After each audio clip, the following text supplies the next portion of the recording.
order. This is the February 13th, 2020 meeting. Thank you. May we have a roll call, Madam Secretary? Mr. Gonzalez. Ms. Roby. Here. Ms. McLean. Here. Mr. Harrington. Here. Ms. Himes. Ms. Kundig. Here. All right. We have a motion to excuse Mr. Gonzalez and Ms. Himes. So moved. All right. Well, Ms. Roby made a motion. Do we have a second? Second. Second, Ms. McLean. All in favor say aye. Aye. Light, sign, and vote. Has everybody had a chance to read the minutes? Yes, ma'am. Okay. Any additions or corrections? Okay. A motion to approve. So moved. Motion, Ms. Roby. A second? Second. Second, Ms. McLean. All in favor say aye. Aye. Light, sign, and opposed. Motion carries. Does anyone need to disclose any ex parte communication? Okay. Do we have any announcements, Madam Secretary? Yes, ma'am, we do. Case number 2, CEB 01-20-11 at 129 Pierce Avenue is in compliance 2/10/2020. Case number 3, CEB 01-20-12 is at 111 Fairview Avenue is in compliance 2/12/2020. Case number 9, CEB 12-19-290 at 415 North Halifax, Unit 103 is in compliance 2/10/2020.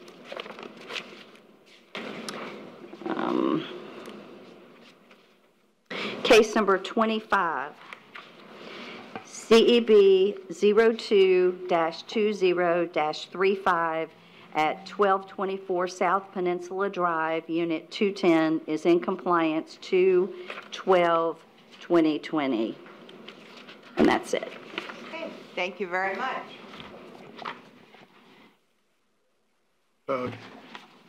Just want to publicly thank our secretary for the wonderful workshop she organized. It was a team effort. I know.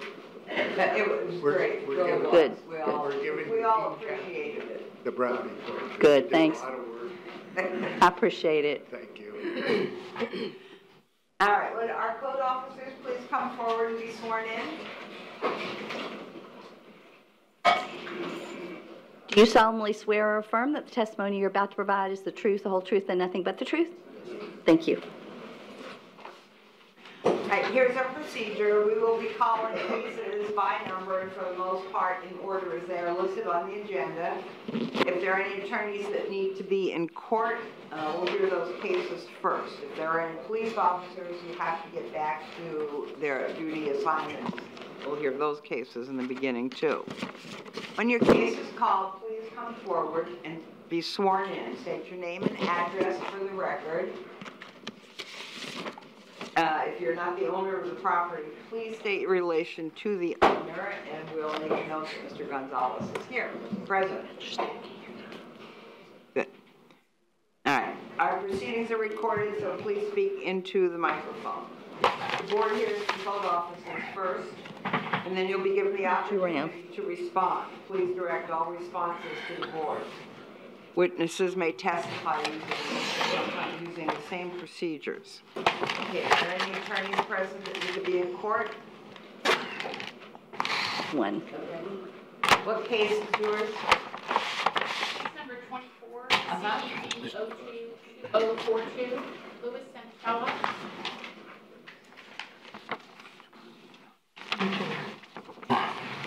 State your name, please. My name is Suzanne McCabe, and I'm the attorney representing the homeowner, Louis Centella, property address 139 Green Heron Court in Daytona Beach. All right. Page 8. Mm-hmm. Okay. Does Mr. Centrella live here? He does, yes. It's his primary residence.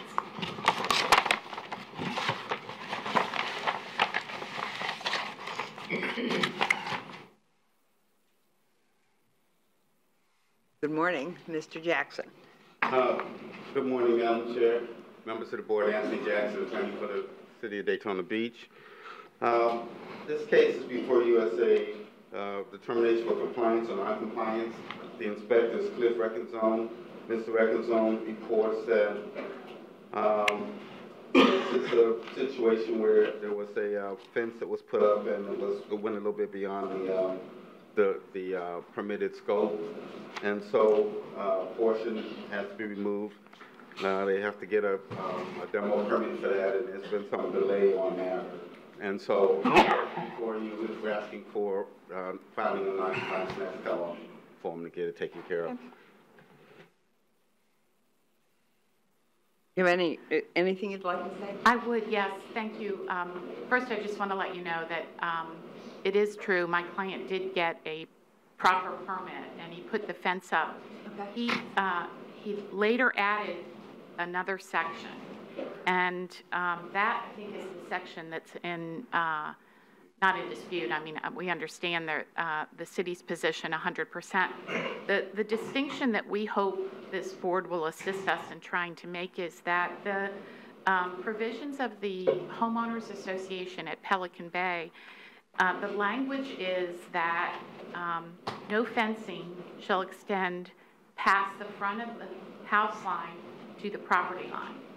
And what he did was he extended past the house line, but he didn't go to the property line. And so when the HOA denied the permit, we appealed it, and we appealed it timely within 10 days. And I did just receive notice that the HOA received our notice of appeal. And what we've told the HOA is we think that the interpretation of that HOA statute is, or regulation is, that it can go past the house line, but it can't go to the property line. And the reason we think that is a correct analysis of the HOA rules is, and we've called the HOA's attention to this, is we've given them 6 instances in the Pelican Bay area where fences have, they don't go to the street, but they're past the house line. Okay. I understand that you're having an issue with the Homeowners Association. I'm not sure that becomes our issue. Well, it doesn't. You're right. The problem that we find ourselves in is we can't get a permit from the city if the HOA thinks we're doing something wrong. The purpose of my appearance today is to respectfully ask the commission, would you give me 30 more days? Yeah. Okay, this is great. really what we're here for. Okay. I can't speak for everybody. What we're here for, either you're in compliance with the city or you're not in compliance. And if we find you not in compliance, which, you know, it seems like you're not in compliance because it's difficult for you to be in compliance, then you get 30 days to come into compliance. Okay. Okay. That'd be great, and we'll cooperate fully. Okay. We certainly respect the commission's position. Okay. Thank you. Okay. So, Carol, I came out to find respondent in non-compliance, or respondent come into compliance by the next cutoff date, which is 3/4/2020, or be returned to the board for a fine of up to $1,000 per day. Is there such a motion? Okay, motion, that was Mr. Harrington. Second? Second. Mr. Gonzalez, all in favor say aye. Like sign opposed, motion carries. Okay. All right. Now, let's go back to the beginning. If it gets to be 11 o'clock and we're not finished, but I think we have a good staff at being finished today by that time. We'll take a break, and those of you that haven't signed up over there on the wall that you're here, you can go sign up over there. Then we'll just go back and hear the cases of people that are actually present. Okay? All right, so let's start with our lien review number 1. That is CEB 11-19-262, 413 North Grandview Ave. Respondent present? He is.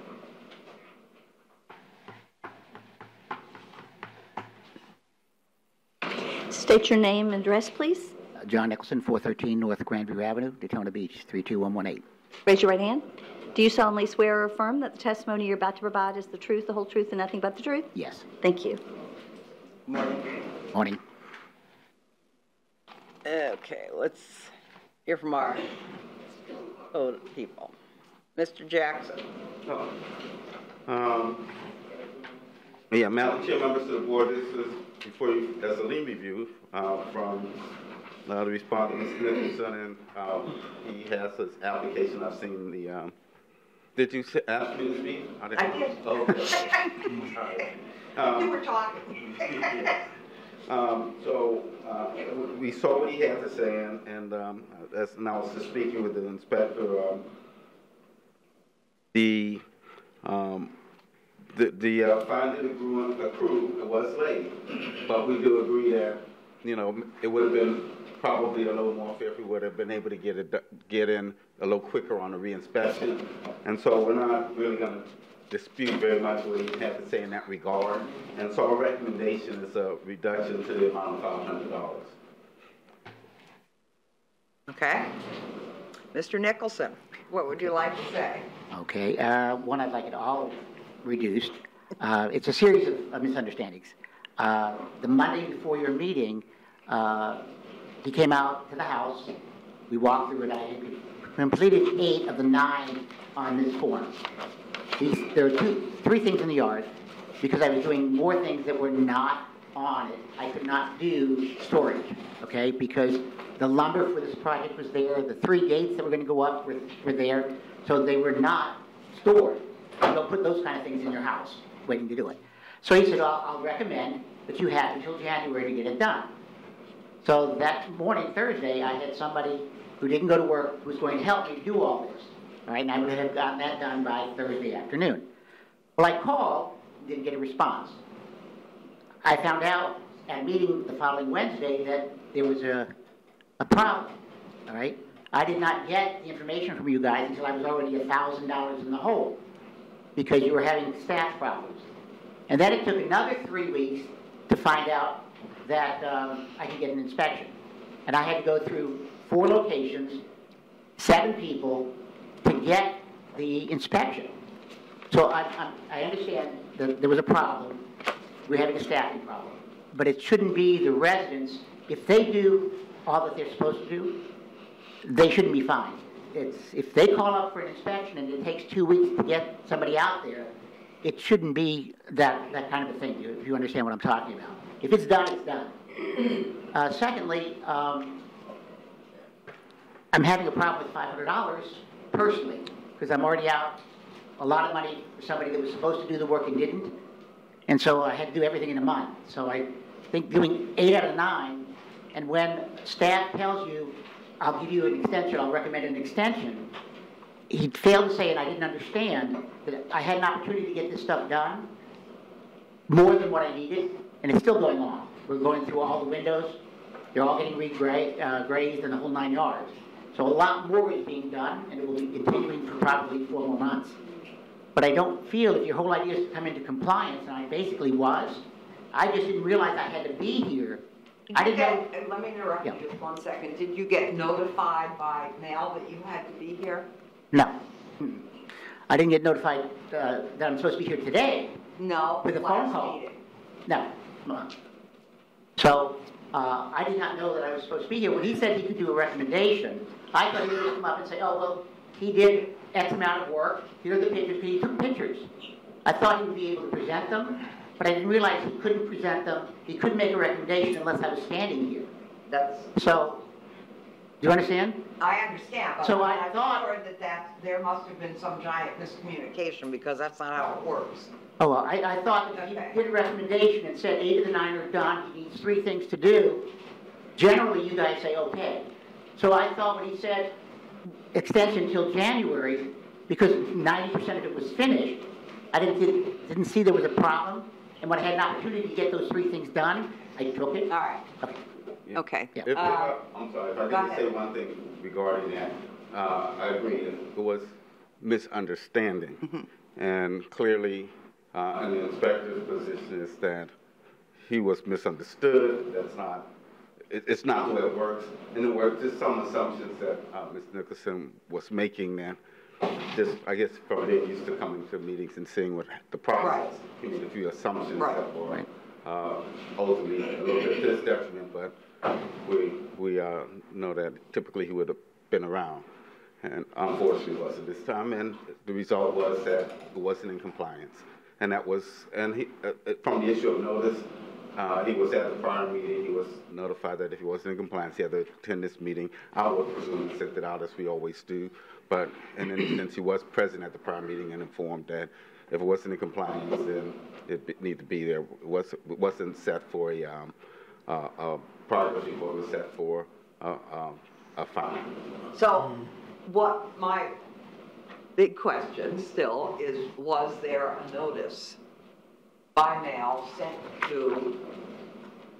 Well, You should have it in your packets. Yeah, advise us of that. He signed for the notice on October 24th, 2019. No, not that one. No, That he needed to appear in December. I think the answer. December. December. Well, they're not certified after then, but I did not receive anything back. We've mailed him copies of all of the notices, and I haven't gotten anything back. The statutory requirement after the initial service notice is not a certified notification. Okay. It's an email notification. Again, because generally a respondent is already informed because they were here, unless there was some other penalty. He was present. All right, do we have any questions from the board? Yes. Go ahead, Mr. Gunn. As noted by the attorney, there was some assumptions that were made. He just made an assumption saying that we regularly would decide, but he doesn't know that, whether what we're going to decide and what we're not going to decide as we look at each case individually. So I would make a motion that we adopt the city's recommendation of the $500 fine. Okay. I have another question. Well, do we have a second to that motion, just so we have first and a second, and then we'll have discussion? All right, that motion dies for lack of second. All right. Ms. Roby, go ahead. In the packet, it said there's a sheet of paper that says that Mr. Nicholson was in compliance on 12/4. So, I don't know. Yeah, I don't know why this one says he's in compliance on 12/4, yet the other part was said compliance at 12/31. It's towards the back. It's like 10 pages back.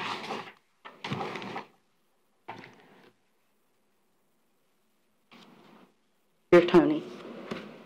Yeah, it's Steve's.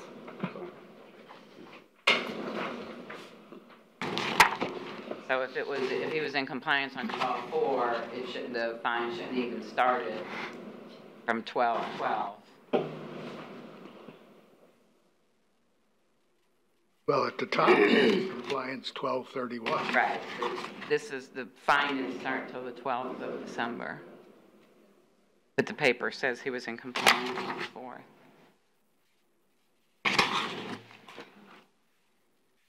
Well, we must have had a meeting then, since between the 4th and the 31st. Yeah, the 12th. We had a meeting at 12. Okay. Can I look at the moment?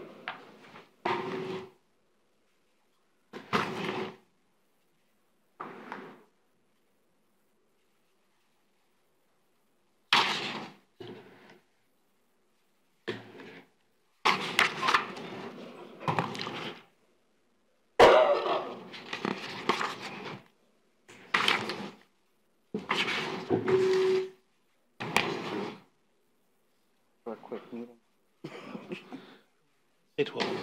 It does, I know it does. I saw it too.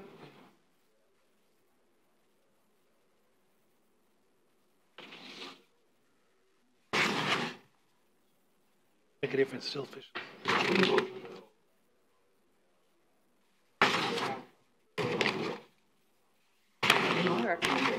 We'll talk about this. Let's not talk yet, forget.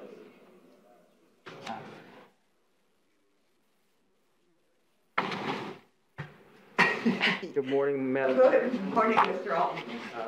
For the record, my name is Steve Alderman, City of Daytona Beach Neighborhood Services Inspector, and their credentials are on file. I will admit somewhere I messed up, but when I sent this to June, it was dated 12/31. And I'm not really sure what I did. I was doing a lot of stuff, but I can guarantee you that all of the rest of the matches, that these Right, we three know. were supposed to be there. But I do want to say that, I mean, using this date, which is the appropriate date, the 12/31, this case was opened up 4/29 of 19. 9 months later, I started getting action and phone calls from Mr. Nicholson. I received 2 phone calls, and I was about 4 days out from the last one when I went over to meet his, to try to put it in compliance. And I met his painter over there. And this is after I had talked to him. And by the way, I don't represent people for hearing fines. I don't do it, never have. Mm-hmm. And secondly, I told him that if he wasn't in compliance by the time that the hearing was going to happen, this would happen. Now, if there was that few of things, of issues that he had left to do, why didn't he just get him in compliance and nobody would be here at all? Because it was little stuff. The last thing that I saw was nothing to do with really the construction. It was a pallet of bags of like stucco.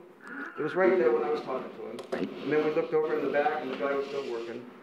And then 2 weeks later, I go over there, he's still working, but the place is a lot cleaner. So I left, came back 40 minutes later, I met Mr. Nicholson. He walked me through the yard, and I put it in compliance at 12/3. Now, At 12, did you put it? 12/31, sorry. 12/31. That's when you walked in the walk with Mr. Nicholson? Yes. Okay. Now, also, in the letter that you guys have read, the very first paragraph, if I were to try to put somebody in compliance for doing 90%, Captain Lee would have fired me a long time ago. And it would jeopardize the credibility of not only us, but you, because we Right, can't do correct. that. It's either in compliance or it's not in compliance. Correct. One of the two. That's what he said. Okay, So that's why I went that. okay. All right, I'm not disputing that it wasn't in all compliance. right. I think that there are enough issues that I'd be willing to reduce the fine to $100, and I'll make that motion. Is there a second to that? All right, Mrs. Roby, a second. We need 4 affirmative votes. So, yeah, let's have a roll call vote. Mr. Sealis, and not, I don't have a problem with it, but wouldn't it be improper for Ms. Conley to make the vote as the chair? Yes. I mean, Oh, make the motion. I'm sorry. She can hand the gavel off. Okay, all right, Ms. Roby, then will make the motion. Who'd like to second it? Second it. Okay, second, Ms. McLean. Sorry. All in favor, say aye. Nay. No, Aye. Okay, 2 noes. All right, so the motion fails. Okay. Would someone else like to make a motion? before making a motion, you say they started this case, Mr. Alderman, at 4/21/19? Why is this going on? Why didn't you just put the hammer down? Earlier? earlier? Well, I can't make excuses for that. I'm busy, beachside. I let people have enough time to fix it and come back, but then there's a certain point where it can't go any further. And so then I go back to my NOV2s and start catching up. Are people you're taking right. advantage of our leniency? Well, Because not I look anymore. at cases that are coming up, Yeah. and there's all kinds of them from clear in the middle of last year. I understand, but I believe Captain Lee has fixed that by simply putting more people on each side. So there won't be that stretching north to south, and, all the complaints. Okay, to answer that, I was paying someone to do this work, and a lot of the work had been done, but with a lot of construction people, they show up and then they don't show up, they show up and they don't show up. He was doing other things, and if you notice, there was some siding. He was concentrating on the siding, and there was a little longer than that. But he was taking advantage of me until this point when he came back to me. I thought the two of them were talking to each other.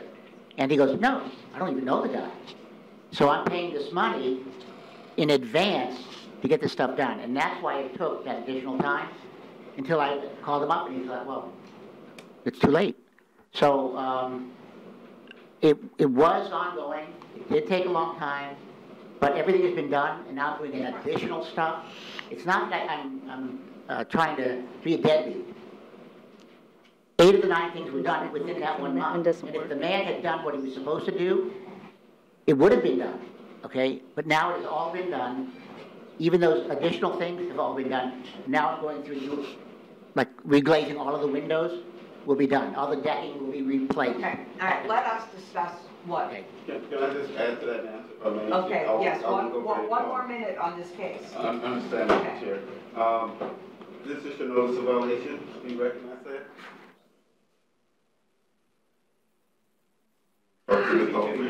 Okay, and it shows re-inspections, doesn't it? Yes, sir. And that was the re-inspections you did? Yes, sir. And when were they done? 5/7/19, 5/8 of 19 the next day, 6/20/19, 7/22 of 19, 8/26 of 19, and 9/18 of 19. Okay. So there were numerous times that you actually did go back. Yeah, and honestly, we didn't get any results for activity until the year started. Madam Chairman, is that in your record? That what? Yes. Okay. Informed of those. See, when he shows up and I'm not there, I don't know he's there. Okay? So when he's coming, the guy who took the instructions said, oh, I talked to him and I know this, the other stuff, don't worry about it. Well, you had 30 days, you were supposed to have the 30 days from the first inspection. So he doesn't have to tell you if he's coming. Subsequent, I mean subsequent ones. He's listed like 6 or 7, all right? I didn't know he was coming out 6 or 7. I thought it was handled because I got no notification. Okay, I'm going to close All discussion right. right now. And if the board would like to, someone else would like to make a motion on the board? So there's no motion? I'll make a motion to cover the clerk, the clerk fees of a fine of $50. That 100 was already turned down, I just. All right, how about the, Pass the gavel if you want to make your own motion. Vice Chairman Symes.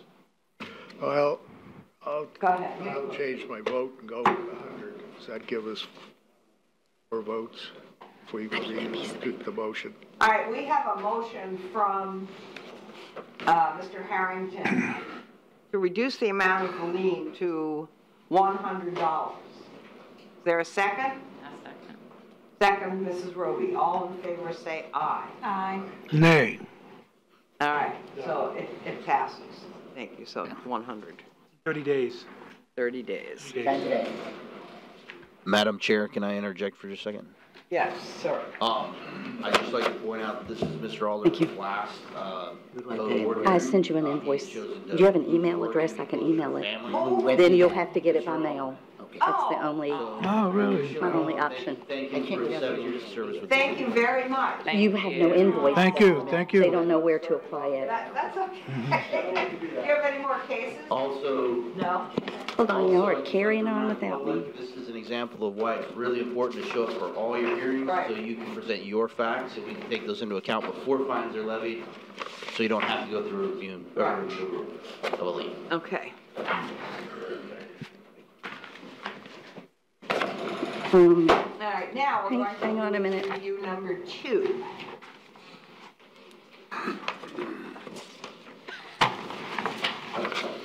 CEB 11-07-262. State your name, please. Gerald McCreary. Raise your right hand. Do you solemnly swear or affirm that the testimony you're about to provide is the truth, the whole truth, and nothing but the truth? Yes. Thank you.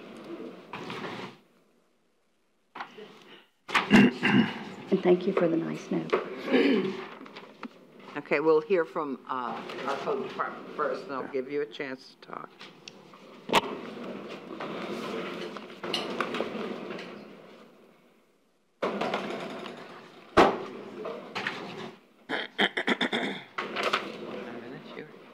Right? Madam Chair, members of the board, this is before you for a lien review.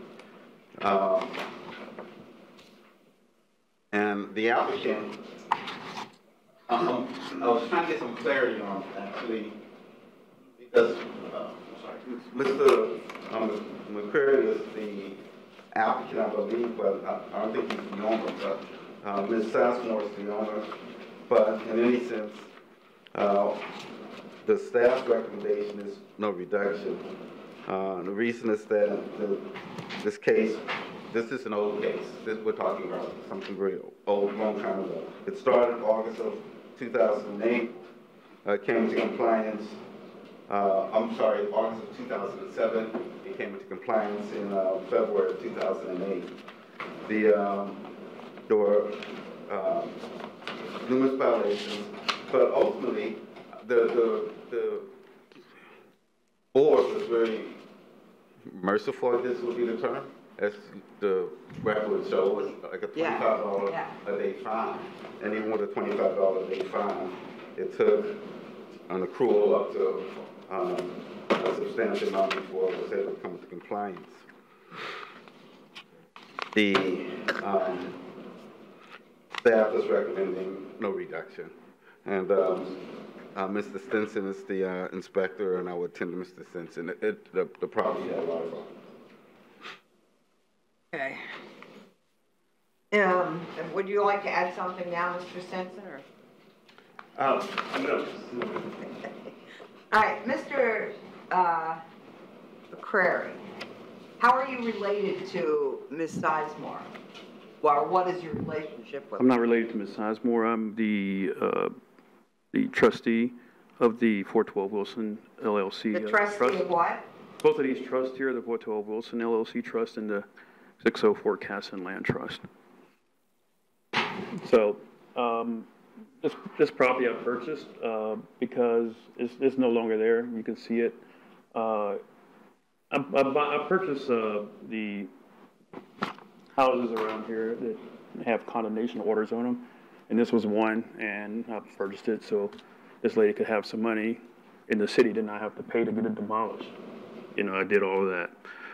Also, I'm requesting a reduction because the recorded, what you have on here on the lien review and the recorded documentation with the county is incorrect. You know, I wanted to maybe show this to council. Go ahead. And, Start with me. excuse me? I say start with me and then. Oh, okay, give it to. Yeah, absolutely, but I get to see what you're passing. So what's incorrect, sir? The lien amount here, y'all put down, where is it here? $100 a day, and then the one that you record with the county that's has $25 a day. That's my mistake, as Mr. Jackson was correct. So it is $25. It is. 44 days. That was my mistake. All right.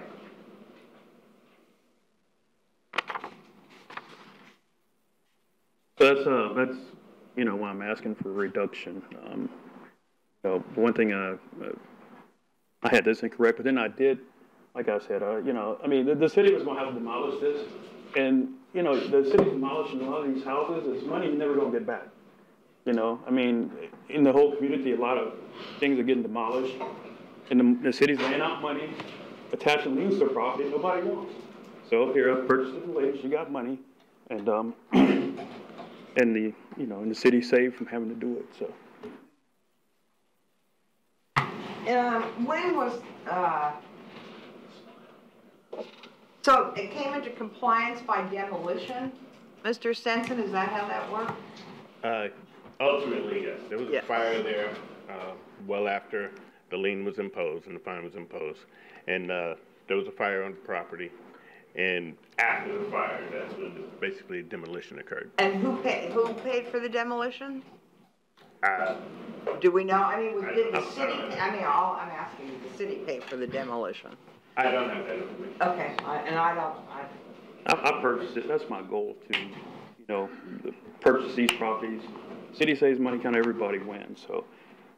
It came into compliance, he just said that it came into compliance after demolition, that's not true. This house I just demolished it about maybe a year ago, and it came into compliance on 2008.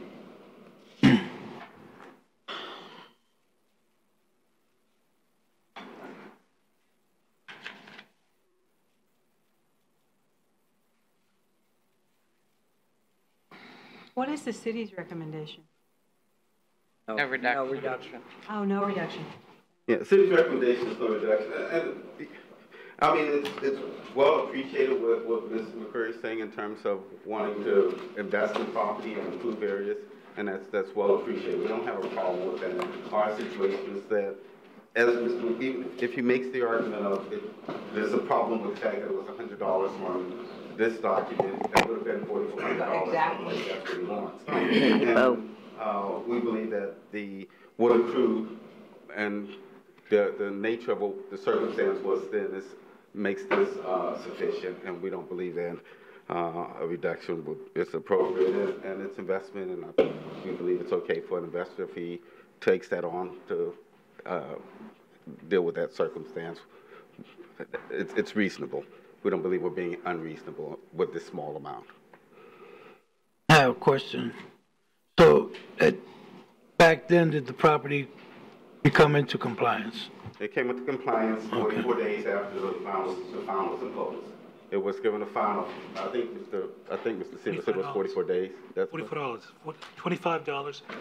Yeah, the fine was $25, which would suggest to me that either the board had concluded that it was going to be difficult for this person, or the board concluded that was so little left needed to be done that it should have been easily taken care of. But nevertheless, it took another 44 days, and the fine accrued. So the fire came after it was put into compliance?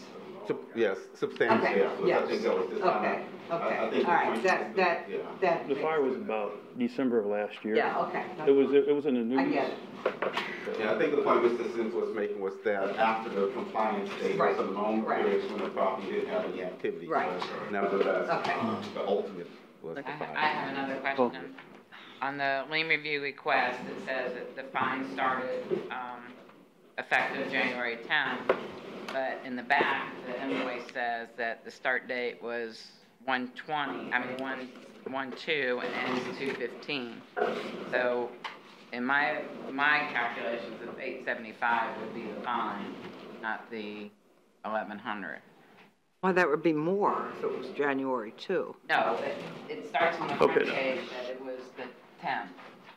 The order was signed on the 10th. It actually started on January the 2nd. But the thing says order imposing fine or lien per effective January 10th. This is why I'm asking for reduction. Okay, we understand. We're trying to get it squared away here. Can I bring Mr. Burke up to speak on my behalf, please? Very much. Good morning, board. Good morning. Good morning. State your name and address for the record, please. My name is John W. Birch, 836 Orange Avenue. Okay. And Raise how your are right- you related? Oh, I'm go sorry, ahead. Raise your right hand. Do you solemnly swear or affirm that the testimony you're about to provide is the truth, the whole truth, and nothing but the truth? And what is your relationship either with Mr. McCrary or Ms. Sizemore? Mr. McQuarrie is a person that I really don't like that much, but he is my neighbor, and we grew up together. So his dad and all principal, so, and my mom back on Orange Avenue. So we know each other since growing up. So you're just a friend here to support him? Okay. All right, well, let us discuss it, and we're not talking about his character or the fact that he's fixing things up. We're just talking about... What I'm talking about is that Mr. McQuarrie does a lot for the neighborhood. Yeah, That's I know. what I'm talking about. You all don't live in his neighborhood, and you all need to take some consideration that when a man is taking a ragged house that you all don't have in your neighborhood, since y'all taking into consideration for taking this man, he bought a ragged house, a house that no one wanted, and he done the best he can. So all I'm saying is, speaking for the neighborhood, kind of give him a little break. That's all I come to say, because you don't live it. You don't see his ragged house. And if he decides to buy it, to try to do some improvement, we can't beat him up. We should be trying to say, way to go.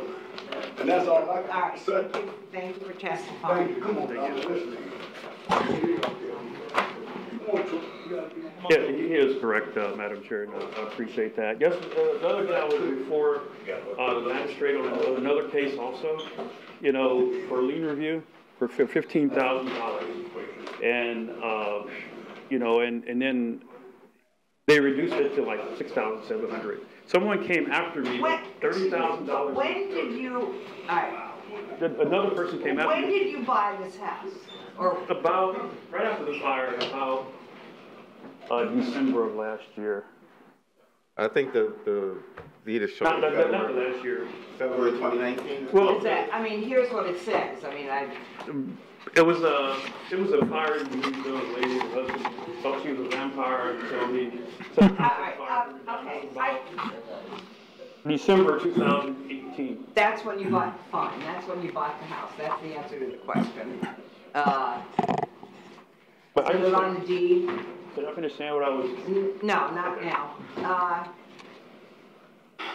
And it is fair, unfair, you know, the city is, you know, trying to charge, all right? Well, excuse me, but But it's not you that's being charged. 2/16, It's Sizewell that's 2019. being charged. Yes, but the lien is on my property.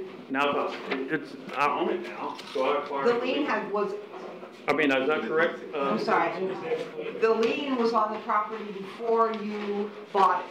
Right, so it goes to me now. Correct. Got it.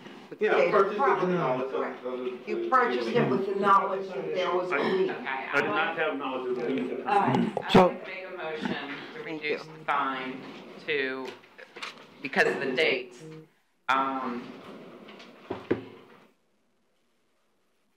to $875 plus the 10, 20, $24 of the court clean, recording fees.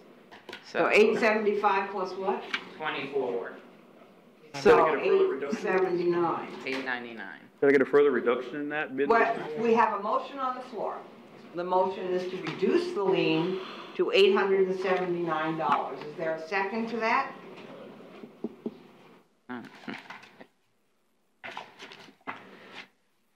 All right, motion fails for lack of second, and I'm not taking any more testimony right I now. have a motion. Go ahead.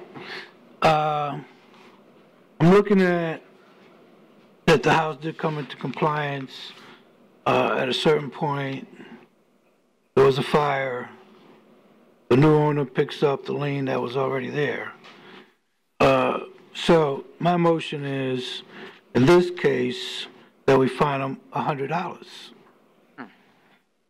there a second to reduce the fine to $100? That motion fails. The chair will entertain a motion to leave the fine as it is. Is there a second? Is there someone that would make that motion? That motion fails. Would somebody else please make a motion? Let's go $500 and get rid of this case. I second that. We have a motion to reduce the fine to $500. And we have a second. Motion was made by Mr. Harrington and seconded by Mr. Gonzalez. All in favor say aye. Aye. Like sign opposed. No. So it's 4-1. Motion carries. Okay. So it's 30. Yeah, payable within 30 days. $500. Okay. Thank you, board. Thank you, council. Okay, thank you. Okay.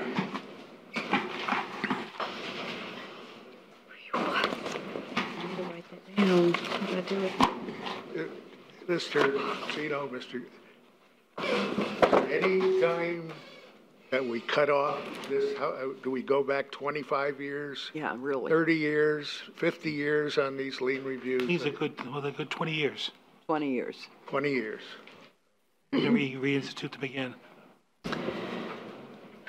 This was, Will he be in compliance then, because the house was torn down? but we already did comply anyway. Just wondering. All right, let's move on now. We're going to hear our continued cases. Case number 1, CB 04-19-71, Yvonne Bell. Ms. Bell, here. Bell's here.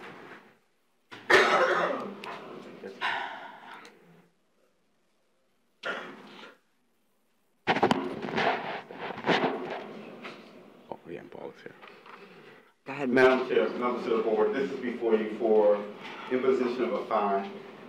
Ms. Bell sought and gained the assistance of one of the city programs, the City Assisted Housing Assistance Program, the AHUP, I think was one that we, in fact, talked about at our workshop last month.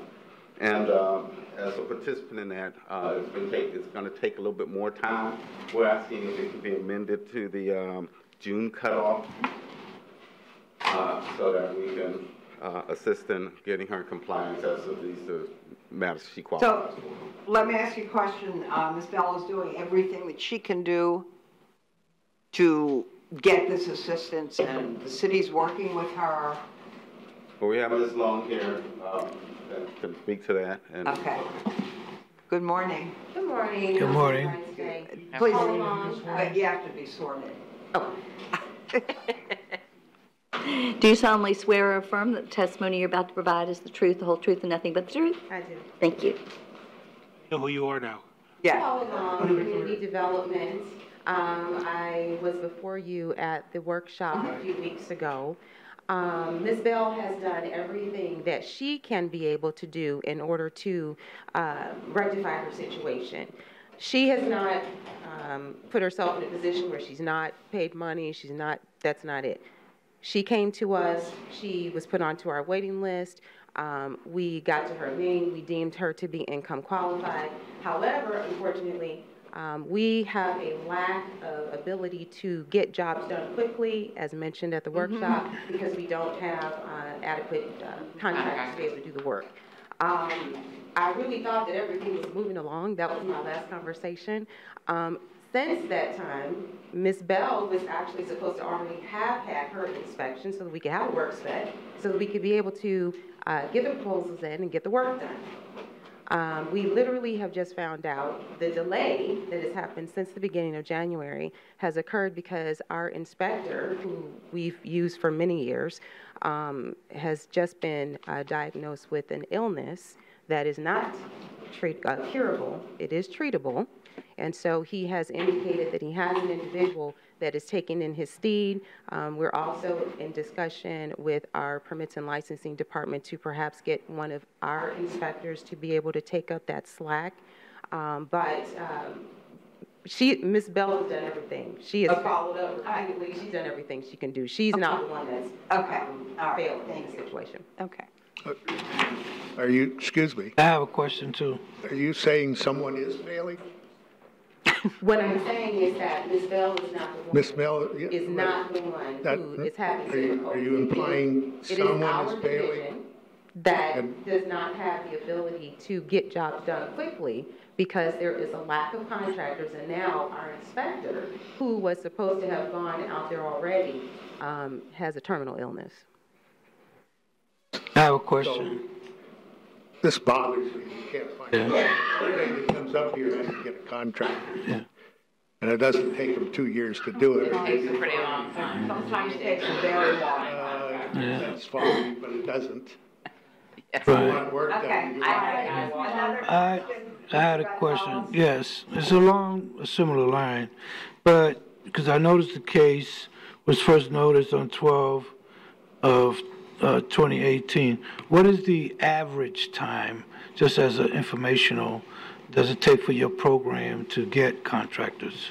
Honestly, when we have willing contractors to be able to do rehab work, and we have a good number of their staff available to get jobs done, I've been with the city now for just over a year, and I can speak to what's happened in the past because this has been my experience only since I've Right. But what I've been able to see in the files is that it can take anywhere between 6 months and 18 months. It really just depends upon the type of work that has to be done, the timing of the contractors. Are they able to actually complete the job, or are they not? Do we have to get somebody else in? These are the situations that have occurred based upon the files. Thank you. Ms. Long, the contractors that the city uses for these types of projects, they also do this at like a reduced or like a fraction of their normal rate, is that correct? It's not a fraction of the normal rate. They do have incentives that they're able to take advantage of with the city. We do have expedited permitting. Anytime that they have to do inspections, and our division actually does very good with that, to be able to almost do same-day inspections, not same day, but next-day inspections. So it's not that they're getting a reduced rate, but at the same time, because we're getting government funding, we don't have the ability to pay lots of overhead, and the city does have a requirement that it's the lowest bid that we must go with. So it's not that they're getting reduced fees. What they bid, if they get the lowest, if they have the lowest bid, that's what they're awarded. So it's not that they're getting a reduced amount. But I will tell you. Is that part of the struggle? Is that part of the struggle to get contractors to bid for these, though? Is that they're making more money other places? Because they're able to actually get the amount that they're wanting to bid for. I can also tell you that, and I will make the plea to all of you as I did before, this is hard work. The individuals that are actually needing to have work done in their homes, this is all that they have, is their home. Oftentimes, there are trust issues when someone is coming into their home doing anything. And because of that, it makes it a little bit difficult for contractors when somebody is literally over them while they're doing the work. Many times they don't want to have to experience that. They just want to go in, do a job, and be able to leave and not have to deal with that. So I make the plea to you all, everyone else that happens to be in the room, if you know licensed contractors that have heart and are willing to be able to help the residents of the city, please contact us, get us their information. And thank you to all of the inspectors who have also already been doing that since having that workshop last month. We greatly appreciate it. We're just still waiting for people to go ahead and contact us after they put the word out. So that's what our situation is. It's hard work. All right. Thank you very much. All right, so the recommendation from the city is to put this off until June. So, Motion. all right, so a motion from Ms. Roby to amend to the June cutoff date, which is 6/3/2020. Is there a second? Second. Second, Mr. Gonzalez. All in favor say aye. Aye. Like sign opposed. Motion carries. All right, case 2 is in compliance. Case 3 is in compliance. Case 4, CEB 01-20-13, Susie Harris.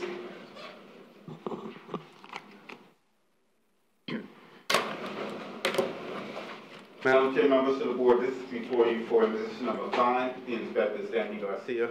Mr. Garcia reports that there's been no progress made on this violation. He's never had any contact from him. He's requesting $200 a day, fine be imposed to a maximum of $10,000. Okay. Any discussion from the board? No, so move. I'll make a motion. All right, Ms. Roby makes motion to entertain motion, makes motion to impose a fine of $200 per day against the respondent effective today and continue until compliance is achieved or reaches a maximum of $10,000. Is there a second? Second. Second, Mr. Gonzalez. All in favor say aye. Aye. Like sign opposed. Motion carries. Case number 5, CEB 09-19-186, Rosalie Riley. Is Riley here? No. Okay. Madam Chair, members of the board, this is before you for imposition of a fine. The inspector is John Stinson. Mr. Stinson reports that the property remains in non-compliance. He's asking for a $200 per day fine to a maximum of $10,000. No progress, no contact? My last contact was yesterday. She said that the property went out for auction earlier. The person who won the bid actually came out to see the property and saw the property and withdrew the bid. So she's basically back to square one. So there's been no change in the status. Bid from this was foreclosure? No. This particular property is foreclosure. That was her. Where is in the foreclosure process? I'm sorry? Is a foreclosure lawsuit been filed? She did. I don't know. I don't know. I don't think so. That's why I couldn't. Careless pendants? No, the foreclosure was, I mean, it's past listing at this point. It actually Oh, yeah. went to auction. Okay. And the bidder on, whoever bid on the property, they actually saw the property after they bid on it, and then they withdrew their bid. Yeah, that's not the way the process works. I'm All right, only so repeating. would you explain, Mr. Jackson, to the board what we need to be considering at this point? Yeah. If I can have a moment, as Ms. Hampton is quickly trying to see what actually happened. Yeah, there's a list, right. Yeah, if indeed there was a judicial sale because it was a final determination, if it was for foreclosure, a foreclosure and a judicial sale. So it wouldn't automatically go back to her, wouldn't be back in her situation, would be the agent that was, the entity that was foreclosing on the property if there was no other bids. Right. So, which would mean we'd be changing, The person that, yeah. yeah, The or the bank or whatever. So, Okay. but I don't have enough information to know that to be the case, and the inspector only has partial information. Right, okay. So, I guess. I have a question. Go ahead. Wait. Okay, so what Ms. Hampton has found is that they rescheduled the sale. So they just vacated the original sale date, rescheduled it for a March 18th for judicial sale. So what does that mean then? We just can't do anything except extend the amount of time? Nothing will be beneficial that we can do. Yeah, with list pendants is fine. We're included from covering the property anymore. Yeah, and. May I ask my question? In a minute, let's finish this. I mean, she's not yet, I mean, she can still. Final, yeah, she's still in the final. Yeah, yes, I mean, she can hit the lottery and go and decide she wants to keep it and go ahead and redeem it and get it out of foreclosure before it sells. So at this point, the best thing in my would be for us to just continue it until whatever ultimate action happens. Understanding that the judicial sale is scheduled for March 18th. Right. Then we'd want to probably come back just after the April meeting. So if we can amend to the April cutoff. All right, now Mr. Gonzalez, what would you like to ask? Yes, my question is in regards to our past case where the new owner inherited the lien. So wouldn't it be the same scenario here? If we put... That was a little bit of a misunderstanding of the way it was being interpreted. Right. And again, I guess I should be going into a teaching mode, but what happens when we say the new owner inherits the lien, they inherit the obligation for the lien. Right. And that's what they were here to address it. So it wasn't that lien stayed with them. It was already gone. If we give it up, it's not there anymore. So it's something that's attached. When we say inherited, it just means what's inherited is the attachment of that lien to the property. That, again, that new owner could come and seek a remedy like that previous case where the owner sought a remedy. Thank you for the clarification. Finds out if we postpone. Yeah, let's bring it back because concern, we can't do anything with it today. Yeah. Let's see what happens. That was. Okay, I'd like to make a motion that we continue the April cutoff. The April 4-1. Okay. So we have a motion to amend the previous order of noncompliance and allow respondent until April 1st to come into compliance and return to a meeting for consideration of fine of up to $1,000 per day. Such a motion was made by Ms. Rowland. Is there a second? Is there a second to the motion? I'll second it. Second, Mr. Gonzalez. All in favor say aye. Aye. Like sign opposed, motion carries. Case number 6, CEB 09-19-208, Eugene Harris. Mr. Harris, someone's here. Come forward, please, and be sworn in. Good morning. State your name and address, please.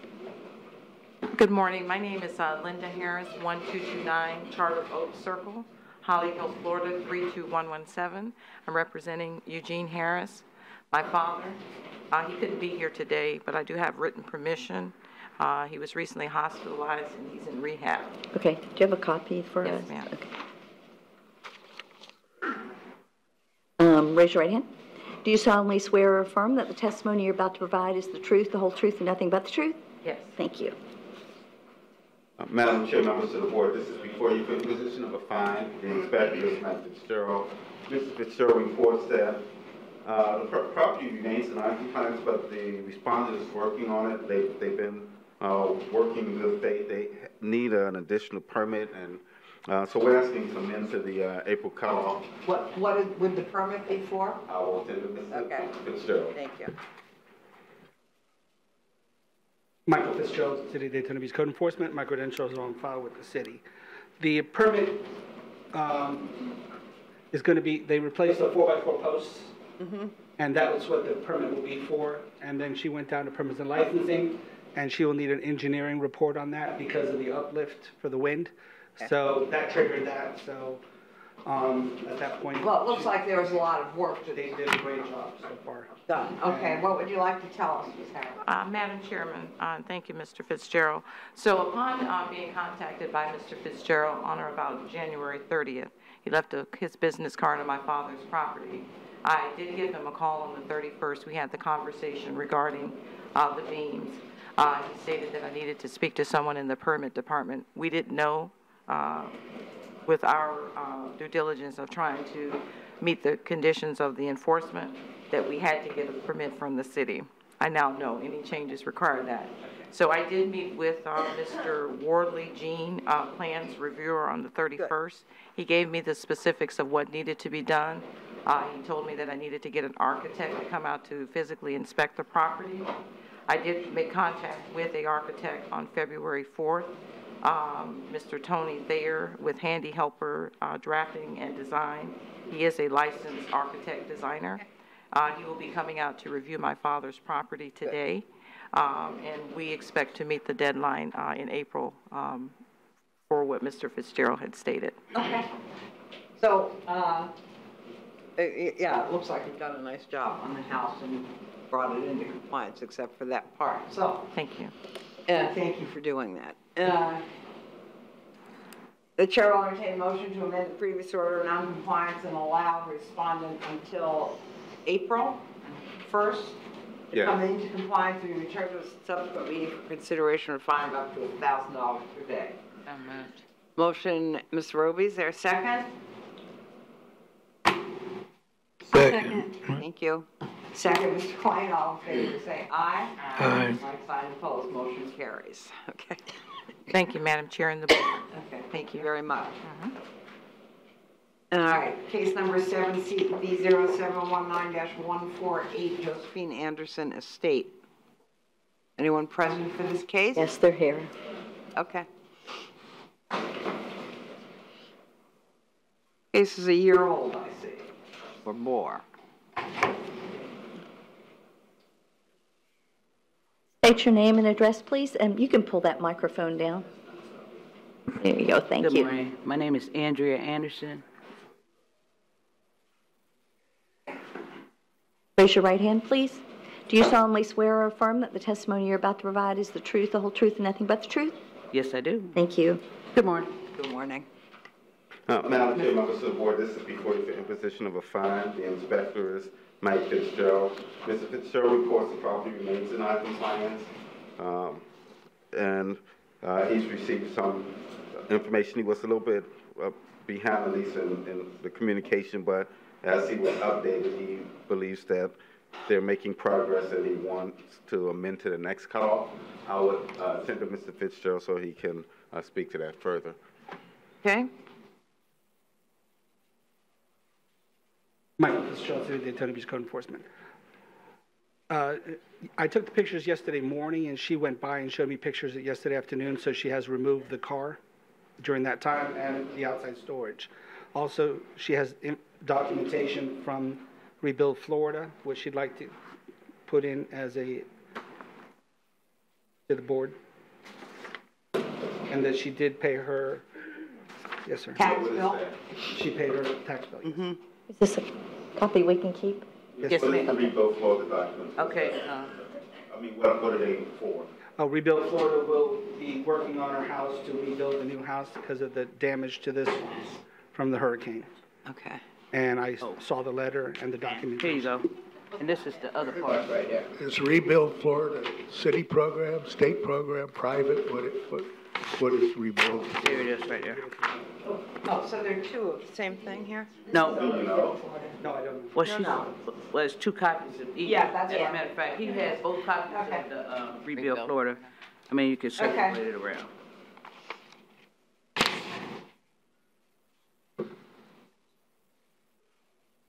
All right, that's a July 15th letter, correct? Let me explain that to Okay, you, go- ma'am. Go right ahead. Okay, here is the envelope that she sent me dated with January 31st, 2020 stamp on it. That was my original date that I applied for the grant. Okay. All right, so you're just working through the process now? Can I? Okay. Well, what happened was, when I was here last time, I had to take care of the property tax, which on January 13th, I Right. paid the $1,740.19. Now that the property tax has been brought up to date, if you look at the Rebuild Florida application, the thing has 8 steps. And after I did the property tax, they sent a young man out to evaluate my house because if it's 75% damaged, they were going to rebuild it. So he awarded me, and that's what that award letter came from, saying that they would rebuild my house, spending up to $150,000. So the next, that was my award determination. That was step number 6. So I'm on step number 7, which says once these steps have been completed, they're going to send a young man out, and he will do a blueprint of the house to be built because they told me that they couldn't break it down and rebuild it because it had a crack somewhere in the foundation.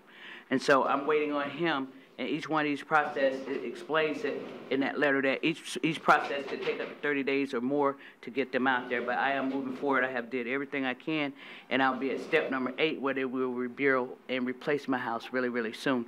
So all I can tell you is that I've done everything that I possibly could, and I'm just hoping that hopefully by whatever time that I come back, everything will be in order. All right, Mr. Fitzgerald, what is your recommendation? My recommendation is to do an April, to amend to the April cutoff. Okay. And a progress report at that time to see where we're at. Well, okay, so, one or the other, right, which do we want? Let's amend to the April cutoff. Okay. And, of course. And then. Yeah, we can assess, and as long as she's doing everything. Right. Of course, we'll give you more time, we realize. Right, we'll see what step you're on at that point. The process is working, that is probably won't be. The process We'll stick with you, we're not gonna go out there, just wanna make sure you stay on so you can make it happen. Exactly. Well, but I have did all the paperwork, and once it says that my grant agreement, I got to go there, sit down with them. I'm in step number 7, and the last one is step number 8 to rebuild it. So, yeah, well. Congratulations. Thank you. All right. Very good. You can keep those papers for your records. I have the other. All right, Caroline, I motion to amend the previous order of non-compliance. Does anybody have any questions before? No. Allow respondent May I add until. one more thing? Okay. The property needs to be kept in clean condition and the lawn to be mowed during this time. Okay. All right, the chair will entertain a motion to amend the previous order of non-compliance and allow respondent until April 1st to come into compliance and be returned to a meeting for consideration of a fine of up to $1,000 per day, and further orders that the outside of the house be kept up to code standards. City standards. City Yes. standards, I think we'd call City it, as standards. far as for me, for. All right, do I have that motion? Motion, Ms. Roby, do I have a second? Second. Second, Mr. McLean, all in favor say aye. Aye. Like sign opposed, motion carries. Okay. This is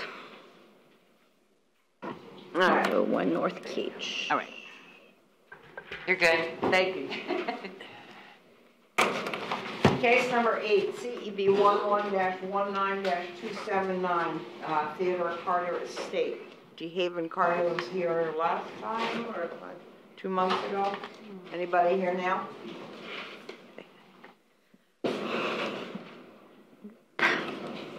Nope. Okay, all right. Madam Chair, members of the board, this is before you for imposition of a fine. The inspector is Mike Fitzgerald. Mr. Fitzgerald reports that the property remains in non-compliance. He's asking for a fine of $200 per day to a maximum of $15,000. Turn to Mr. Fitzgerald if you have any factual questions. Mr. Fitzgerald, have you had any contact with Mr. Carter? We have. We went out there on the 129, we met with him, and we went over all the stuff that was still needed, including the exterior paint. The house is not in compliance. I thought he was going to be here. That was my understanding. Have you done anything since that? I think he was here in December. Yeah, he did some flooring in the inside. He did some of the front porch. He put in the lights. He put a different smoke detector up that didn't work on the day that I was there. Okay. Any questions? Still using it for dorm living?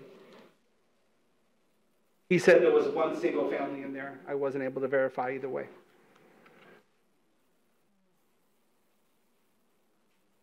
All right, so this case, he was first notified in June. Zoning violations, peeling flaking paint, rotten wood. So none of that has been fixed, just some things have been fixed. There's still rotten wood and flaking paint. He did do some work in that area, but not all of it. Okay. Move to accept the city's recommendation of $200 a day fine. Okay. Mr. Harrington has made a motion to impose a fine of $200 today, up to $15,000 starting today. Is there a second? A second. Second, Ms. Roby, all in favor say aye. Aye. Like sign opposed. Motion carries. Case number 9 is in compliance. Case 10, CEB 12-19-287. Gail Lucinda Smith came in December.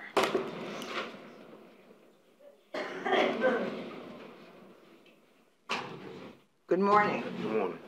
State your name and address for the record. My name is Michael Smith. Michael what? Smith. Smith, okay. Yes, ma'am. Address. Raise your right hand. Do you solemnly swear or affirm that the testimony you're about to provide is the truth, the whole truth, and nothing but the truth? Yes, ma'am. And speak loud and in the Yes, mic. ma'am. Perfect, thank you. Okay, how are you related to Gail? That's my sister. Sister, okay. Does Gail live at that address? No, nobody lives at that address? Yes. Where do you live? Yes, ma'am. I actually stay upstairs, but I also stay at my mom's house too, so it's right around the corner for each other. My kids go to school from my mom's house, but I stay at the upstairs. All right, thank you. Just trying to get the players situated here. We'll hear from Mr. Jackson. Yes, Madam Chair, members of the board, this is before you for imposition of a fine. The inspector is Mark Jones. Mr. Jones reports that they did a inspection that failed. They have a re-inspection scheduled for 2/14.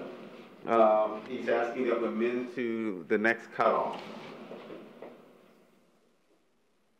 Why? Tender Mr. Jones. Mark Jones, Neighborhood Services, my credentials are on file with the City of Daytona Beach. They did pick up their rental application and pay for it on January 29th, and we do have the first rental inspection scheduled for 2/14. So I have not been able to see it yet, and that's why I'm asking for an amended order to the next cutoff. Okay.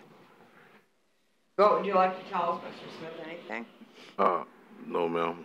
My sister, she was sick today, so she told me to come down. Thank you for calling. Yes, ma'am. Okay.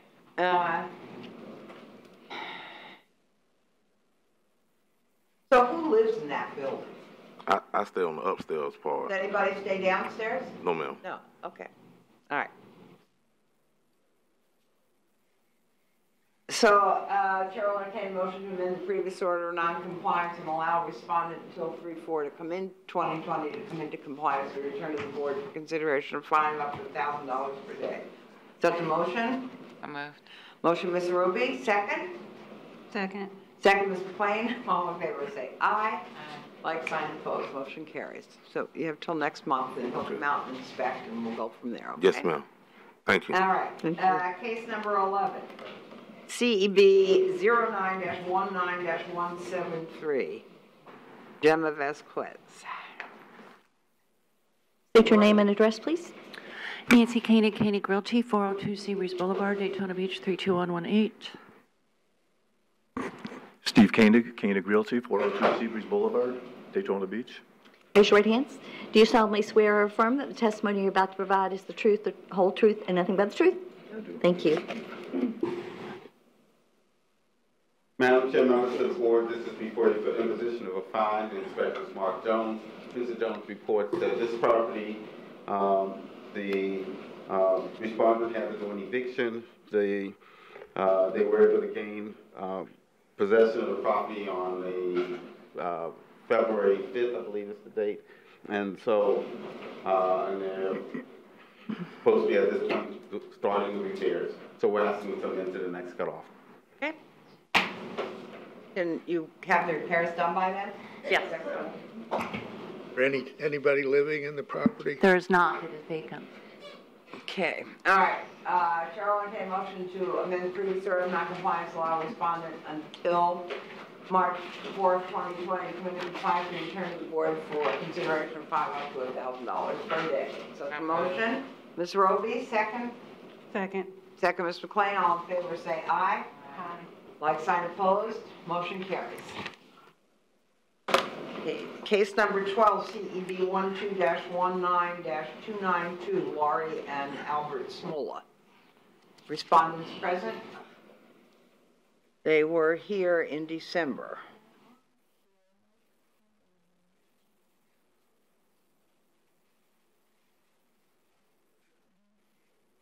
Okay. Madam Chair, members. No, I don't. Okay, Yes, Madam Chair, members of the board, this is before you for imposition of a fine. The inspector is Mark Jones. Mr. Jones reports that the property remains in, is it in non-compliance? Non-compliance. Yeah, okay, because he had said he had been there. But anyway, the status is that we're asking for $100 a day fine to $15,000. $100 a day? Yes, to maximum of $15,000. And someone actually living there? Tender Mr. Jones. Yes, the property is occupied. We did do an inspection back in June. I have not been asked to do a re-inspection of the inside of the house that had some problems with windows, smoke detectors. But then we had in the backyard, as you can see, the owner has moved, the property owner's moved vehicles and trash and so forth into the backyard, and that's what we were discussing at the last hearing, that he would have removed by Right. this cutoff. Okay. Any questions from the board? Okay. Cheryl, I entertain a motion to impose a fine of $100 per day against the respondent effective today and continue until compliance is achieved or reaches maximum of $15,000. So move. Motion, Mr. Gonzalez. Is there a second? Second, Ms. Roby. All in favor say aye. Aye. Like sign opposed, motion carries. Case number 13, CB 01-0-06, Walter and Irene Ruesta. Okay. You don't have to be sworn in again. Okay. Madam Chair, members of the board, this is before you for imposition of a fine. The inspector is Mark Jones. Mr. Jones reports that they've just rescheduled. They have been just rescheduled for the reinspection and asked them into the next cutoff.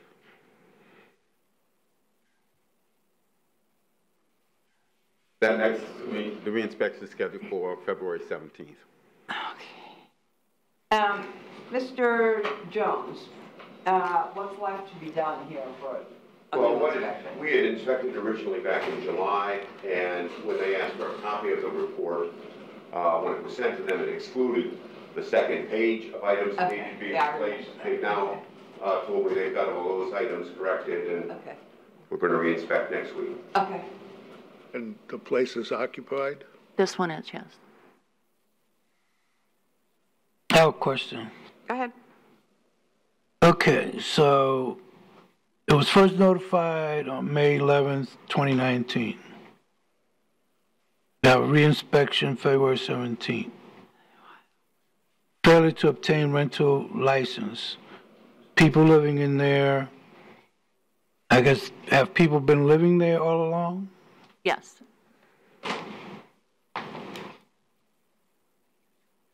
No further questions.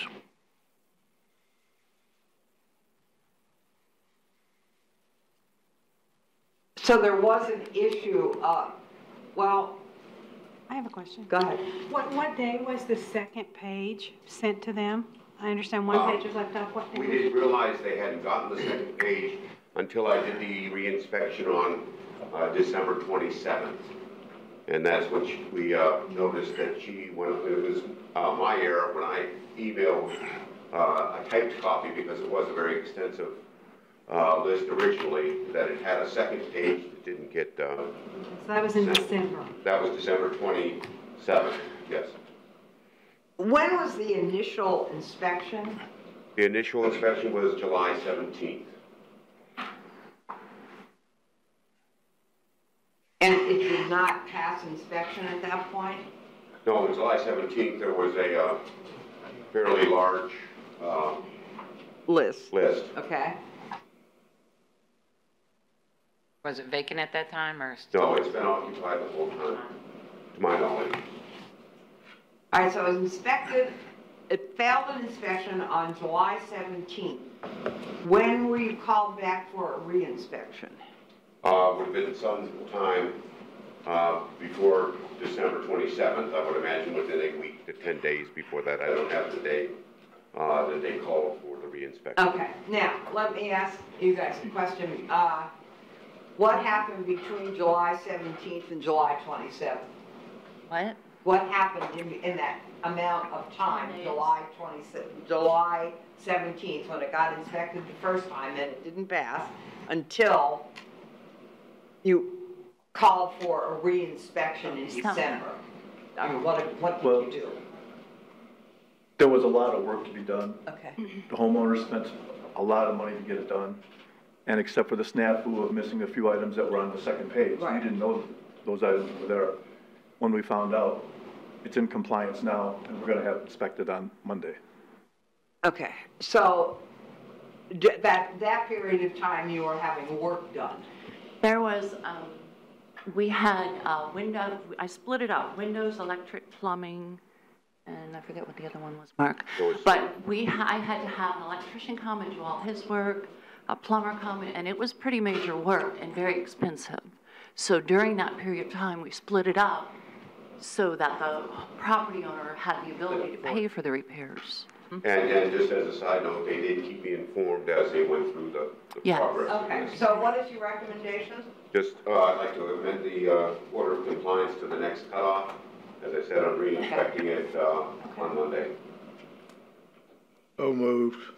All right, we have a motion from Mr. Harrington to amend the previous order of noncompliance and allow respondent until 3/4 to come into compliance and return to a subsequent meeting for consideration of fine of up to $1,000 a day. Is there a second? Second. Second, Mr. McLean. All in favor say aye. Aye. Like sign opposed, motion. Nay. Okay. Now we're moving on to our new cases.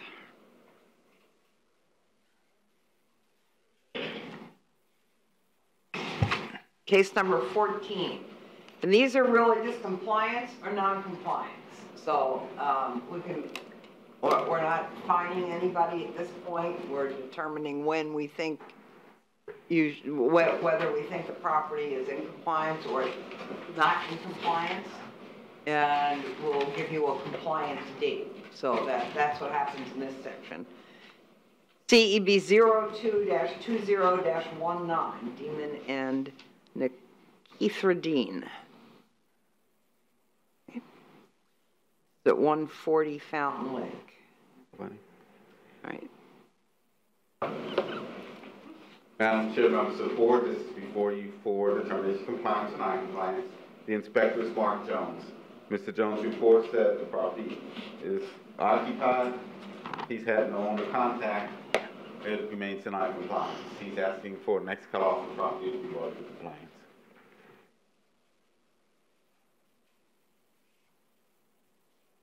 Okay. So moved.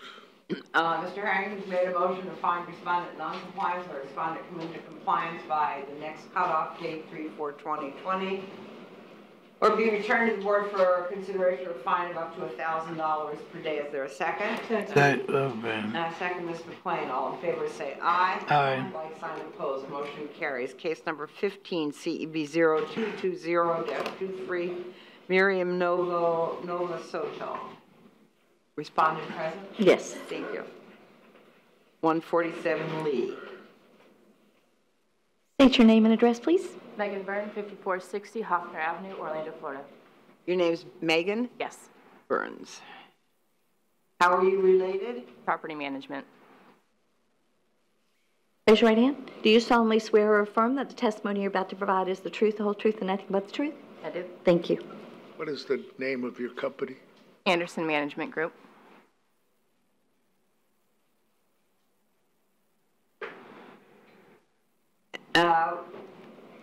Where does Miriam Nova Soto live? Out of state.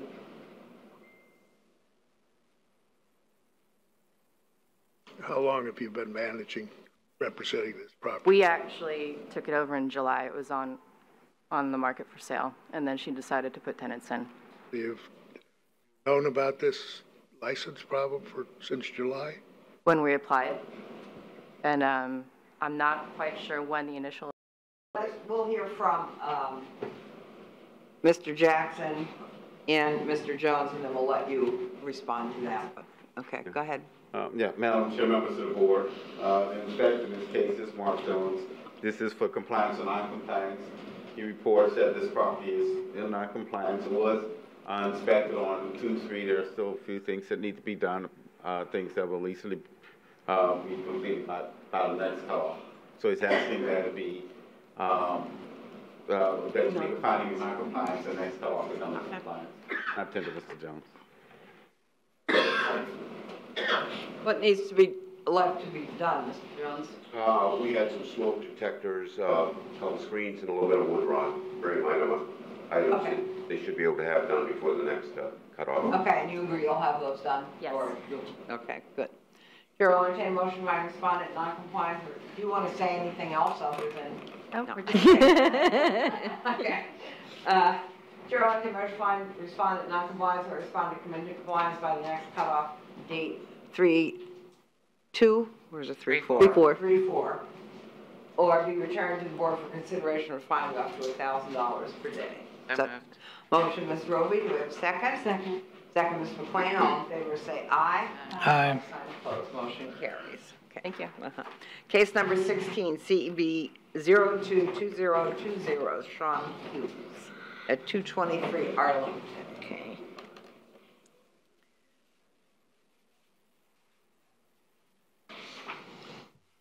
State your name and address, please. Name? Sean Hughes. My personal address?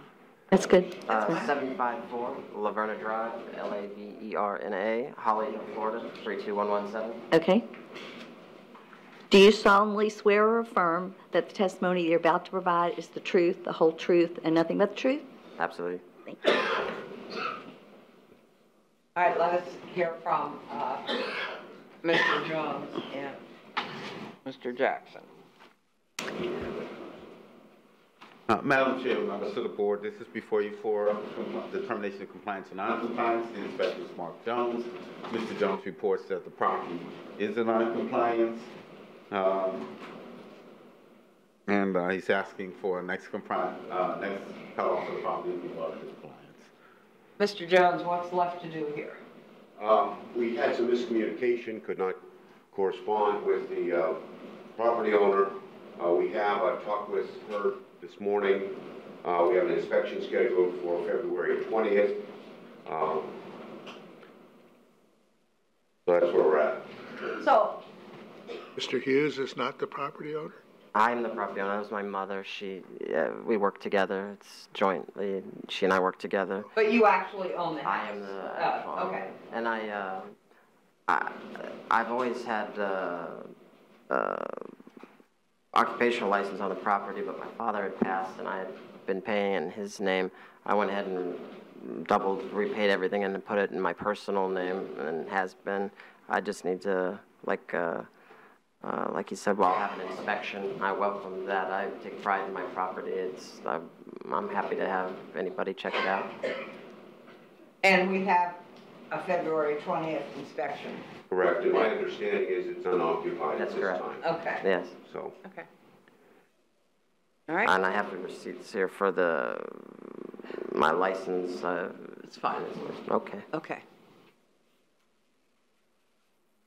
Okay. Find respondent, Carolyn K. motion find respondent non-compliance or respondent come into compliance by the next cutoff date 3/4/2020. We return to the board for consideration for fine up to $1,000 per day. Ms. Roby made the motion. Is there a second? Second. Second, Ms. Klein. All in favor will say aye. Aye. Like sign opposed, motion carries. Okay. Thank you. Thank you. Case number 17, CEB 022022, Zidal Hope and Farana Akhtar. I'm probably butchering those names, but They're not here to hear you. they're not here, it doesn't matter. All right.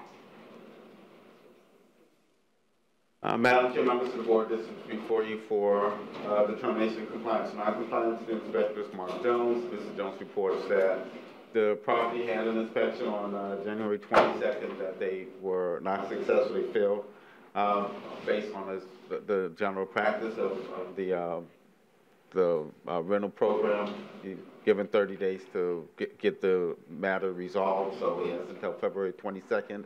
So we're asking for a finding of non-compliance and next cutoff form to come into compliance. Property occupied. It is occupied. So we're looking at certainly fencing and extra material in the yard. What are we looking at here? Yeah, what we have is this is 3 units. We do have the outside storage. Right. And the fencing and so forth. We also had, one of the units didn't have heat. We had some smoke detectors that weren't working, some appliances that needed repaired, GFCIs, and some interior finishes. All right. Has anything been done since they were first notified? I have not heard from them since we did do the inspection on January 22nd. Right, you have. And I have not had any contact But have from them. any of those problems been taken I care of? have no idea. Well, if you did it, I mean, You had the 30 days to. I give them 30 days to make the repairs. oh, okay, so you just went in, that was the first time? Yeah, the first time I Okay, was there okay, was got it. January Sorry, 22nd. okay, I get it. Okay. Well, it's pretty straightforward. Chair will entertain motion by respondent non-compliance or the respondent to come into compliance by the next cutoff date 3/4/2020. We return to the board for consideration of fine up to $1,000 per day. Such motion? Ms. Roby made the motion. Second? Second. Second, Mrs. McLean. All in favor say aye. Aye. Sign opposed, motion carries. Okay, case number 18, CEB 0220-28, Carol Smith at 828 Millie.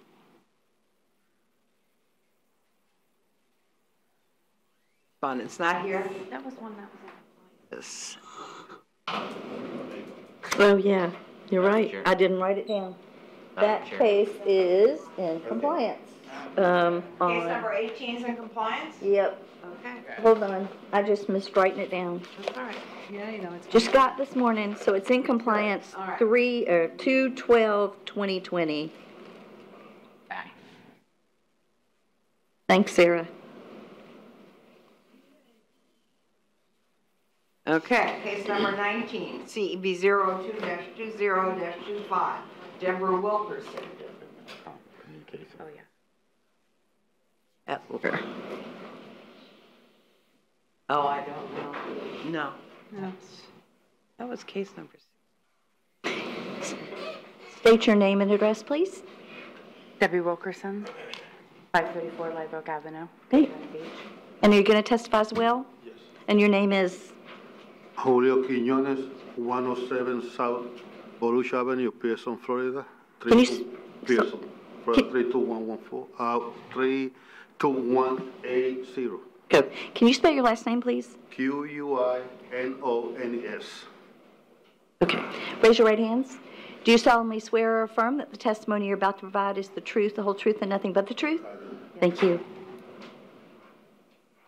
What is your relationship to Ms. Wilkerson? We used to live in the house together.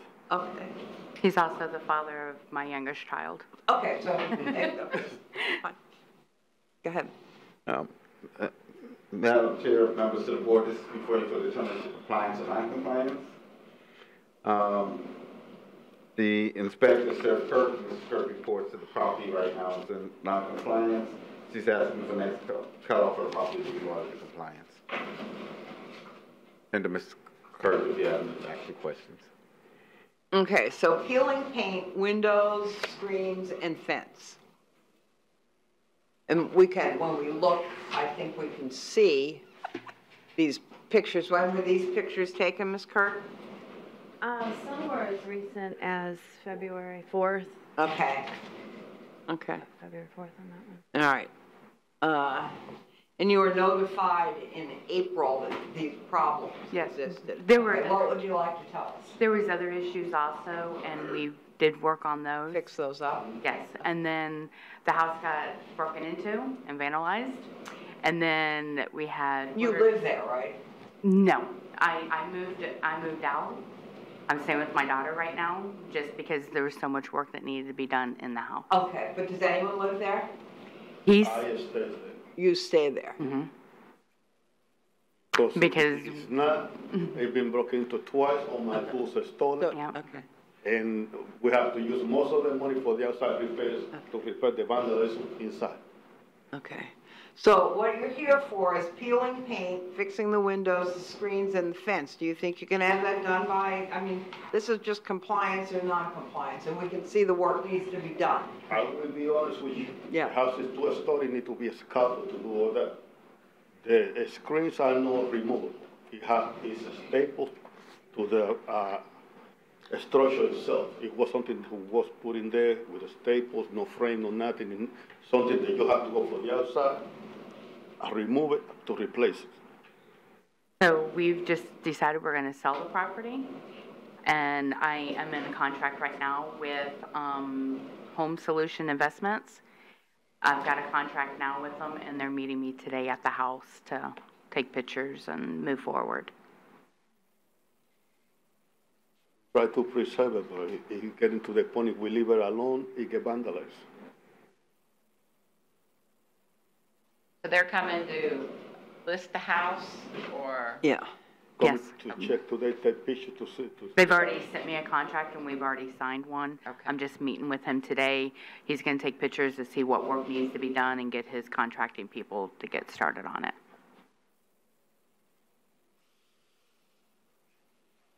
Well, it'd be the best interest of everyone involved if indeed the sale takes place, that we're notified, and then we can be able to inform them of what they need to do, as well as determine how we handle the rest of the process. I tried to buy it myself, but the bank denied me because of the condition of the house.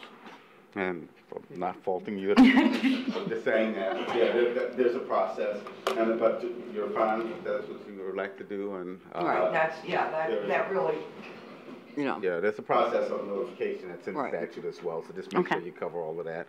Probably if it's going to be a warranty type sale where you have a title company or something, they'll probably make sure as well. Yeah. That the notifications, but just keep in contact with Ms. Kirk. Yeah, okay. So she knows. What is your we would ask that we still leave it as amendment to the next cutoff. Okay. I mean, not amendment to the next cutoff, but compliance, next cutoff compliance. Because as we all know, we never know what will happen, and we would be expecting them to bring it into compliance if they still own it, or will these be discussing it, and they'll have to make. Yeah, that's all we're here today to do. Is I mean, we can see that it's not in compliance, and you agree that it's not. So so we're just finding you in non-compliance, and then next month when you'll come back and you can tell us what's going on then. Okay. Okay. And if Mr. Brian can be heard as well. Sure. Good morning. State your name, please. Charles Brian, redevelopment, City of Daytona Beach. Do you solemnly swear or affirm that the testimony you're about to provide is the truth, whole truth, and nothing but the truth? I do. Thank you. Morning, board. Good morning. Good morning. Just wanted to bring to the homeowners' attention that the property is located in the Midtown redevelopment area, therefore. So it's in paint color- Midtown? Yes. Yeah, okay. The paint colors has to be approved prior to painting. Okay. Something y'all end up doing, or you may want to even make sure that the buyer knows that, but that is something that's going to have to happen at some point. Okay. As part of the non-compliance. Okay. Okay. All right. Chair will entertain a motion to find respondent in non-compliance or respondent committed compliance by the next cutoff date, March 4th, 2020. It will be returned to the board for consideration for fine up to $1,000 per day. Is such a motion? Mr. Roby made the motion. Is there a second? Second. Second, Mr. Gonzalez. All in favor, say aye. Aye. Sign. Okay, so you come back and we'll discuss it further next time, okay? March what? March 4th. March 4th? March 4th. Case number 20, CEB 0220-27, John Sanders. Mr. Sanders here? Going to today. State your name and address, please. My name is Larry. Talk to him today. John Sanders? Larry. I'm the new. You're what? I'm the owner of the property. I can't understand I you. said I am the owner of the property. Okay. Raise your right hand, please. Yes, ma'am. Do you solemnly swear or affirm that the testimony you're about to provide is the truth, the whole truth, and nothing but the truth? Yes, I is. I'm sorry, sir, you said your name is John Sanders? No, I said last time. Ed, Ma'am? spell it for us so we can stop this. L-A-R-R-Y. S-A-N-D-E-R-S. Yes, ma'am. There we go. There we go. Okay, where we at? So are you the owner of the house? Yes, ma'am. Who is John Sanders? That's my father. He gone. Okay. Okay. Oh, okay. All right. And so you're the owner because you're the heir? You're the only yeah. one, the only son or daughter or? Yeah, yes, sir. Okay, all right, just so we can understand. Okay. Yeah, we just need to Yes, ma'am. figure No out problem. the players, No problem. right? Okay. No problem. Okay, all right. Okay. So we're working with, yes, Madam Chair, members of the board, this is before you for determination of compliance or non-compliance.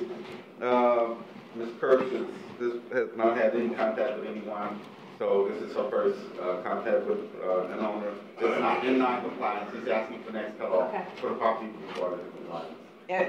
And we see that there's parking on the grass lot, trash and debris, so Yeah, all that's that's what gone. needs. That's gone. That's Okay. done. Well, then you stay in touch with, Ms. Kirk, and Yep. she will, then you won't have to come back here if it's all done. Thank you, ma'am. But for right now, what we're gonna do is find you in non-compliance, because the case is in front of us. Yes, ma'am. And just say, it's gotta come into compliance by next month. And Yes, yes. Hey, you stay in touch with her. you gonna keep it moving now? That's right. That is correct. Chair, I'll entertain a motion to find respondent in non-compliance or respondent committed compliance by the next cutoff date, March 4th, 2020. We return to the board for consideration of a fine of up to $1,000 a day. Ms. Roby made a motion. Is there a second? Second. Second, Mr. Gonzalez. All in favor, say aye. Aye. Aye. Opposed, motion carries. Case number 21 is in compliance. Case number 22, CEB 0220-36, Rayfield McLeod. Respondent present? That's okay. All right, we'll hear this case, and then we'll start hearing the cases of the people that are left here, that are waiting. We'll take a break. I think there's only one that's not here. Well, I think there's only one that's not here after this. Oh, really? Only one person not here? Okay, well, then we'll just go right through it then. Yes, Madam Chair, the board on this case, this is before you for compliance or non-compliance, and the inspector is Sarah Kirk. Ms. Kirk reports that she's met with the owner and that she believes they can have it in compliance for next cutoff, but it's currently in non-compliance. So non-compliance for next cutoff is what she's requesting, and I would attend to Ms. Kirk. Yes, what was such a big deal about removing a junk vehicle, parking and dirt? There were actually several more issues that I've been working with them to bring into compliance. Like they were running a business, so they got a business license, home office only, and then they had outside storage. They got rid of the outside storage. They had an unlicensed vehicle parked in the grass. Now it's licensed, it has a tag, registered tag, but it's still parked in the grass, so they're moving that.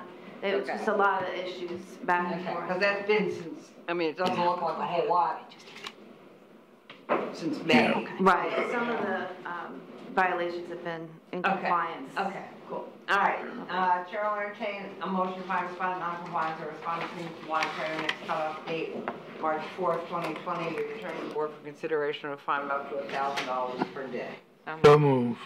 A motion, Mr. Gonzalez, is there a second? Second, Ms. Ruby. All in favor, say aye. Aye. Sign opposed, motion carries. Case number 23, CEV 0220-38, Vijay Singh.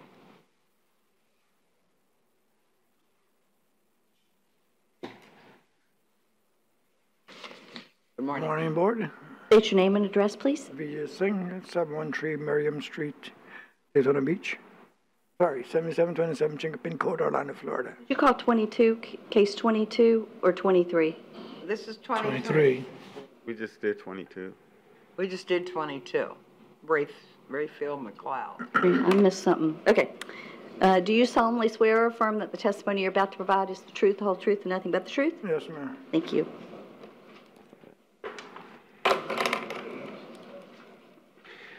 Yeah, Mr. Singh, do you live there? No, ma'am. Where do you live? I live in Orlando, Florida. Does anyone live there? No, ma'am. So it's vacant. Okay.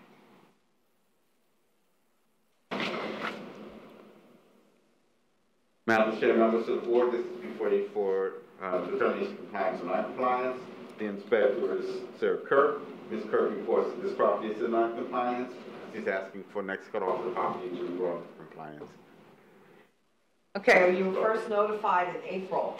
What have you done since then? Ma'am, I paint the property. I clean up all the garbage was plentiful before last year. And then the city came, the building department came and stopped me from giving me permit to do any work. Why? Because they said I need to have a contract. Well, first I applied under my own, and then I changed plan because you cannot rent nor sell within a year, so I choose to get a contractor. So I came before the board of the building department, and in September, they deemed it under the board to demolish the building. So they didn't give me no permit from there on. So I did a court hearing, I appealed to the 7th Circuit, and I was anticipating they having a hearing on the 13th of January. Then suddenly I got a letter in the mail saying the 30th of December, you're no longer having no hearing, and so that's where it stopped. Then I received a letter in the mail for January saying that I need to get these codes involved, checked out. So I was like happy. I said maybe they give me an opportunity to fix it or get permit. So when I came and I spoke to Ms. Kirk, and she said, no, it's just actually her department just have to address this issue that was sitting on the building. But I was starting the painting and clean it up, and then I got stopped by the city, the building department. So I don't know, I would like to get a permit, I'd like to fix the property up, but my hands are tied in the sense of that. All right, hold on. Can I need to figure something out here. I might be able to help you. Thank you. This is a condemnation property. The city has ordered that it be demoed. He has fought this process through all the channels he has available to him, to include the circuit court. His court case was dismissed on February 7th, and this property needs to be demolished. Okay. All right, so. But I have a Go ahead. question. I mean, if it's gonna be demolished, then do we issue fines for properties we know are gonna be demolished? I mean, or We do don't know they? it's gonna be Well, demolished. if compliance or non-compliance. I mean, not fines, I mean, if it's, We've discussed this a couple of different times, and just so we are all on the same page again, code cases and condemnation cases are independent of each other.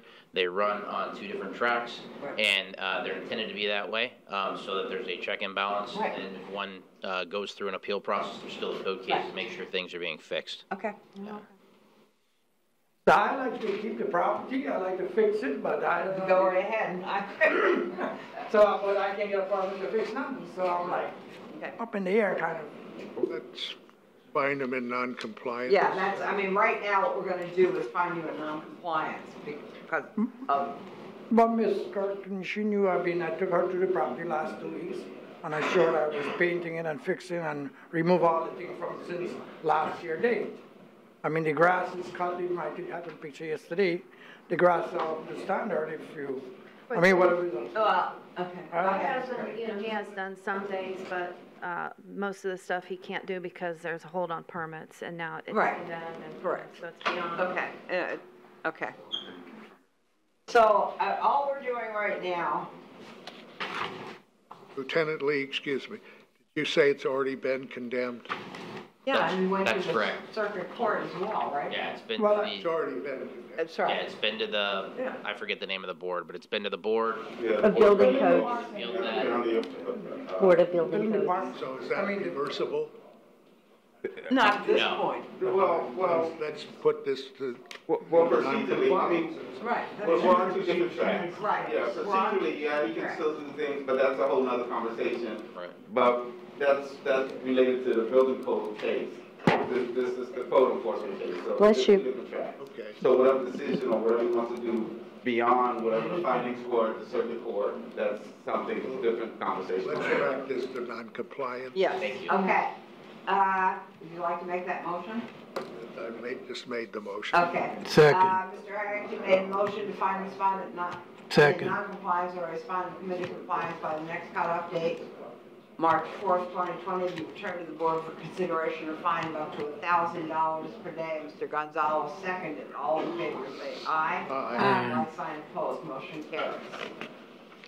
So what should I do? I mean, the building. You do what, we can't tell you what to do. You have been, we are not a board that tells people what to do. We have found you in non-compliance, you have, the building's been condemned. The only compliance we know of is from the city's perspective, the only compliance is demolition. Now, if you believe there's something else, you can talk to the council, and you can, you know. Well, I tried to go to the board, tried to go to the court and they reject, sir. Yes. This hearing is over, and if you step outside, I'll help you with your question. Okay, thank you. Have a good day. All right, thank you.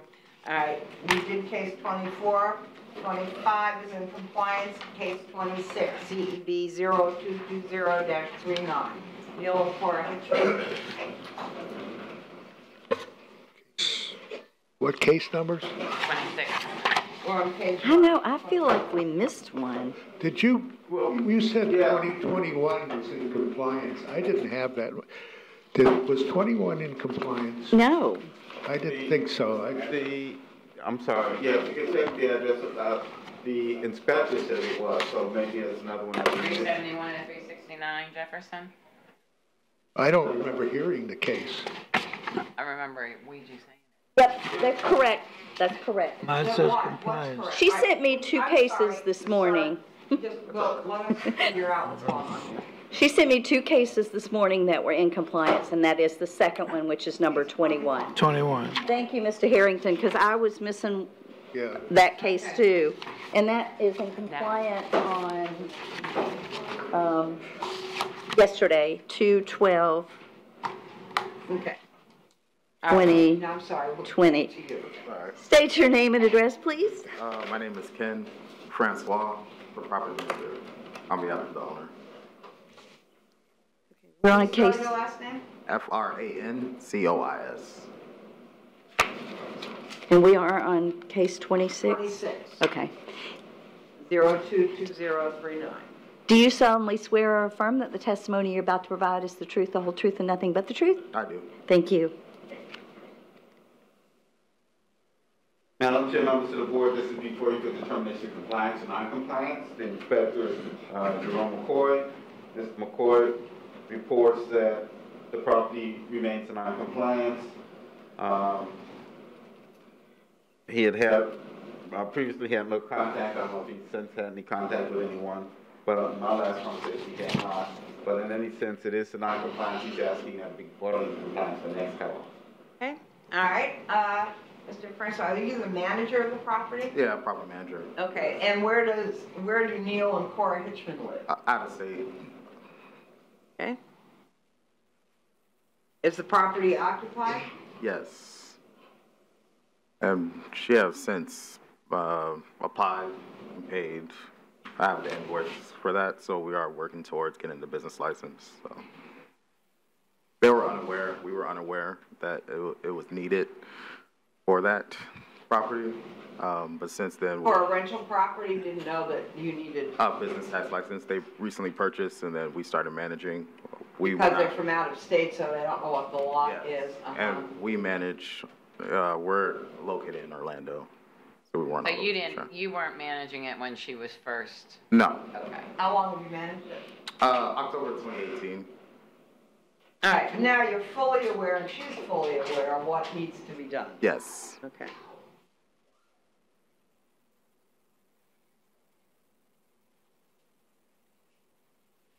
Okay, so, so you haven't even been out there to inspect yet? Mr. McCoy? Good morning. Jerome McCoy is code inspector for the city. My credentials on file.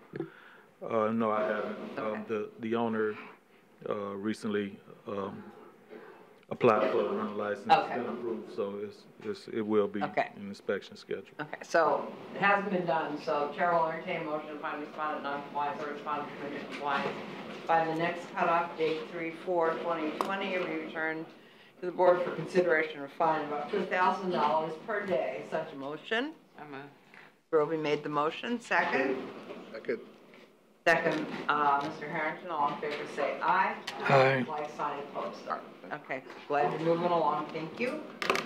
Now we are on case 27 CEB 02-20-18, Peggy Fagans.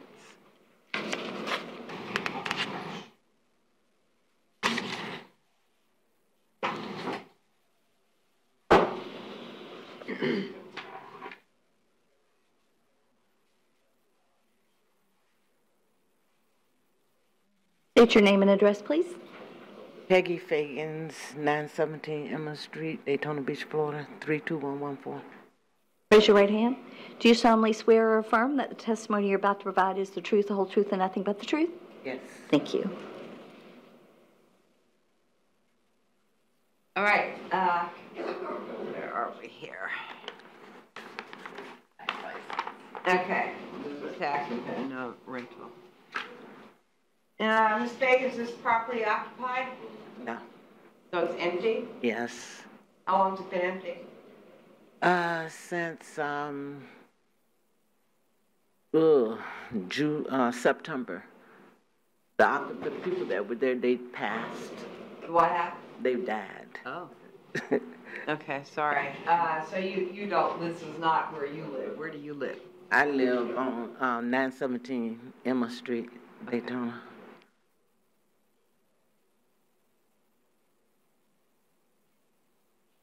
Yeah, Madam Chair, members of the board, this is before you for the termination of compliance or non-compliance. The inspector is Jerome McCoy. Ms. McCoy informed me that she's come today with a note and affidavit. If she would state on those what her intentions are, then I may be able to resolve the case today as far as what she plans to do with this property. As of right now, the property is up for sale. I need to sign, and that's all I need to do, and I won't own it anymore. So you have no intent to rent it? I'm selling it. No. Well, what does that, so? It's for sale. I'm not. So it is for sale right now? Yes. Okay. But it hasn't been sold? All I have to do is sign the paper. Oh, so You there have is a buyer for it? You have Yes. a buyer, oh. Yes, Okay, that's what I'm figuring, yeah, okay. That's what I'm saying. I have a buyer, and Yeah, so as far as we're concerned, and as I spoke with Mr. Sykes as well, the position of the city would be that upon receipt of this affidavit and a sworn statement, we will, the inspector will prepare an affidavit of compliance. So we're announcing it in compliance. Is that correct? What case is missed? That is correct. I would think, Well, we're not to this being now in compliance. Unless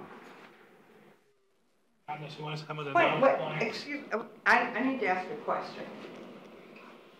The house is being sold, but it hasn't, I mean, you've got a purchase and sale, is that what I understand? There's a purchase and sale or whatever it's called?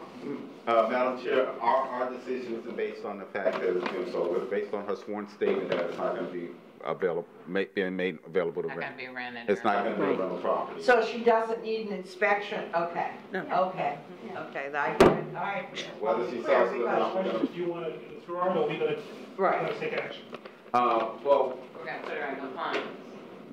yeah, how can we define, how will we define our announcement that she's now in compliance?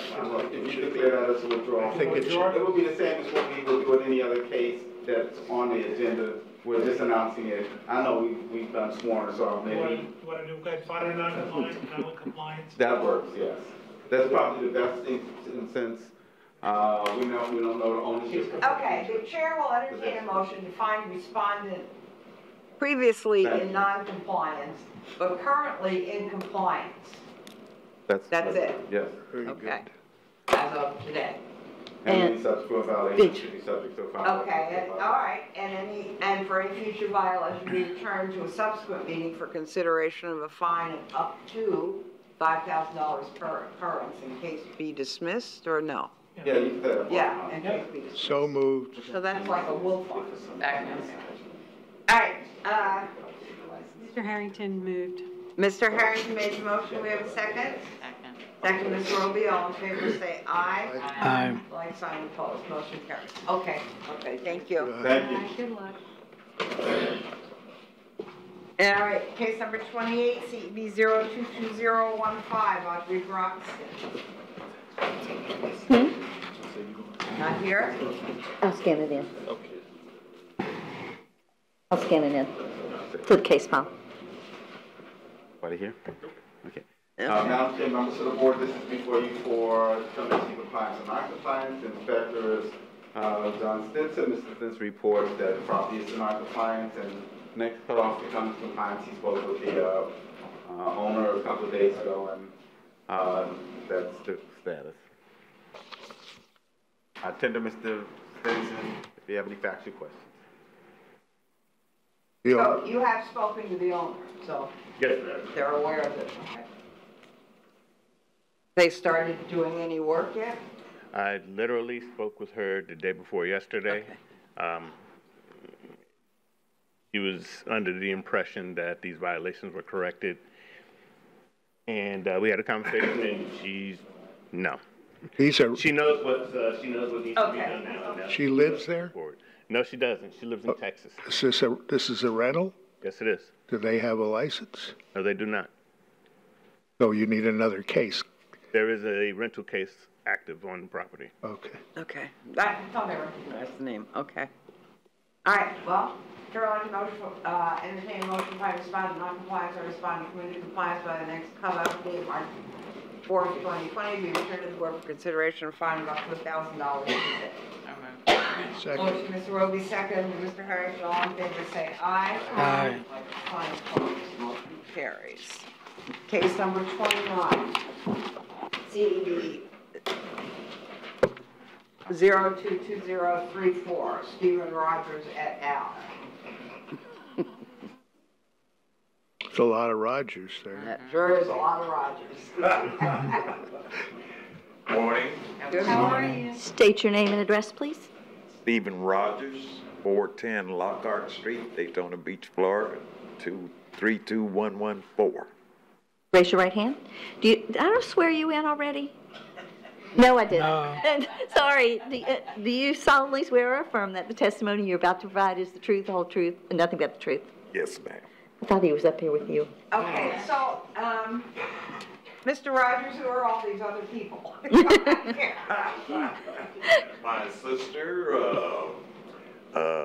My sister living, a deceased sister, a deceased brother. Okay, so this is all in an estate? Right. Okay.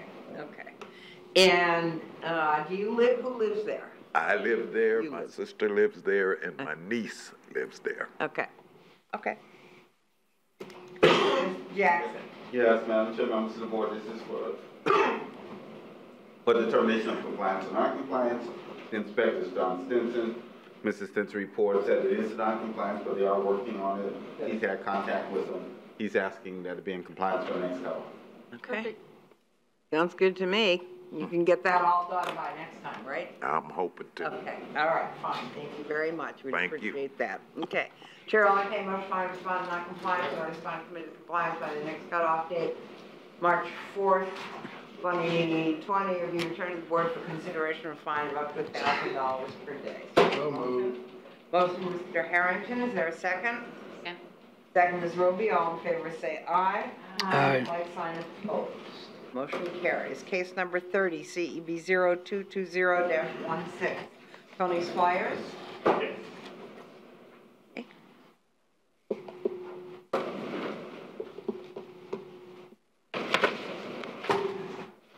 State your name and address, please. Tony Squires, 156 Oakwood Drive, Daytona Beach, Florida. Okay. Do you solemnly swear or affirm that the testimony you're about to provide is the truth, the whole truth, and nothing but the truth? Yes, ma'am. Thank you.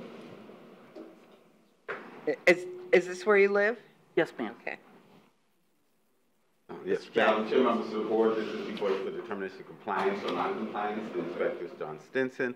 Mr. Stinson reports that he's been in contact with the respondent, and she's making progress. It is currently in non-compliance. He's asking for the next cutoff for it to be in compliance. Okay. Do you want to say anything, Ms. Squires? No, I'm working as hard as I can, you know, with going to work and stuff. I'm hoping that by the first week in March that the house will be painted. He's got the pressure washer, and Monday we're going to go buy the paint since it's going to be a big sale. Great. There you go. Good. Okay. Terrific. Okay. So we'll find you in non-compliance and ask you to come into compliance by next month, or you come back here and you let us know what's going on then, okay? Okay. Chair will entertain a motion to find respondent in non-compliance or respondent come into compliance by the next cutoff date, March 4th, 2020, be returned to the board for consideration of fines up to $1,000 per day. That's your motion? So moved. Motion, Ms. McLean, is there a second? Second. Second, Mr. Gonzalez, all in favor say aye. Aye. Motion carries. Okay. Thank you. Case number 31, CEB 022033, Jackson Trust. That's the one not here. Okay. 357, I don't even know where that is. Hello? Go ahead. Madam Chair, members of the board, this is before you for determination of compliance or non-compliance. The inspector's Mike Fitzgerald. Mr. Fitzgerald reports that he's had no contact from the respondents, and the property remains in non-compliance. He's asking for next cutoff of the property to be brought into compliance. Tender Mr. Fitzgerald, if you have any factual questions. Tenants in there? Yes. So nobody named Jackson. Jackson or Trust. Trust or what? Ministries. Temple. Ministries. True-Vine. No, so it's William Bolton Trust, True-Vine Temple Ministries, Jackson TL Trust, and Jordan Mini Trust. All as individuals, but then none of them live there. Is it a multi-unit or is it Multi-unit. multi-unit? Okay. And I had to post it. 4, 5. Non-compliance, Yep. Yeah. 4/20? Mm-hmm. Yeah, 3, March 4th. But, so, 15,000 a day? up to $1,000 a day. 1,000. Right, so Mr. Harrington has To a made. max of 15, is it? No, that's a fine. This is just how much you can charge per day. Yeah, this is just a threat. All right, so, Mr. Harrington has made a motion to find the respondent in non-compliance and order the respondent to come into compliance by March 4th, 2020, or be returned to the board for a fine of up to $1,000 a day. Is there a second? Second. Second, Ms. Roby. All in favor say aye. Aye. Like sign opposed. Case number 32. Case number 32, CB 022030. Now we've got a Sharpwood Trust. Okay. Don't forget Robinson. And Robinson. Okay. She's here. She's here. Oh, is someone here? Yeah, she's here. Oh, come on up. Good. Or he's here, sorry. Oh, hello, you're here too. What's your name, sir? John Shopper. Okay. Okay. Do you solemnly swear, raise your hand, do you solemnly swear or affirm that the testimony you're about to provide is the truth, the whole truth, and nothing but the truth? Do. Thank you. And would you like to testify? No, I'm just here for support. Okay, that's fine.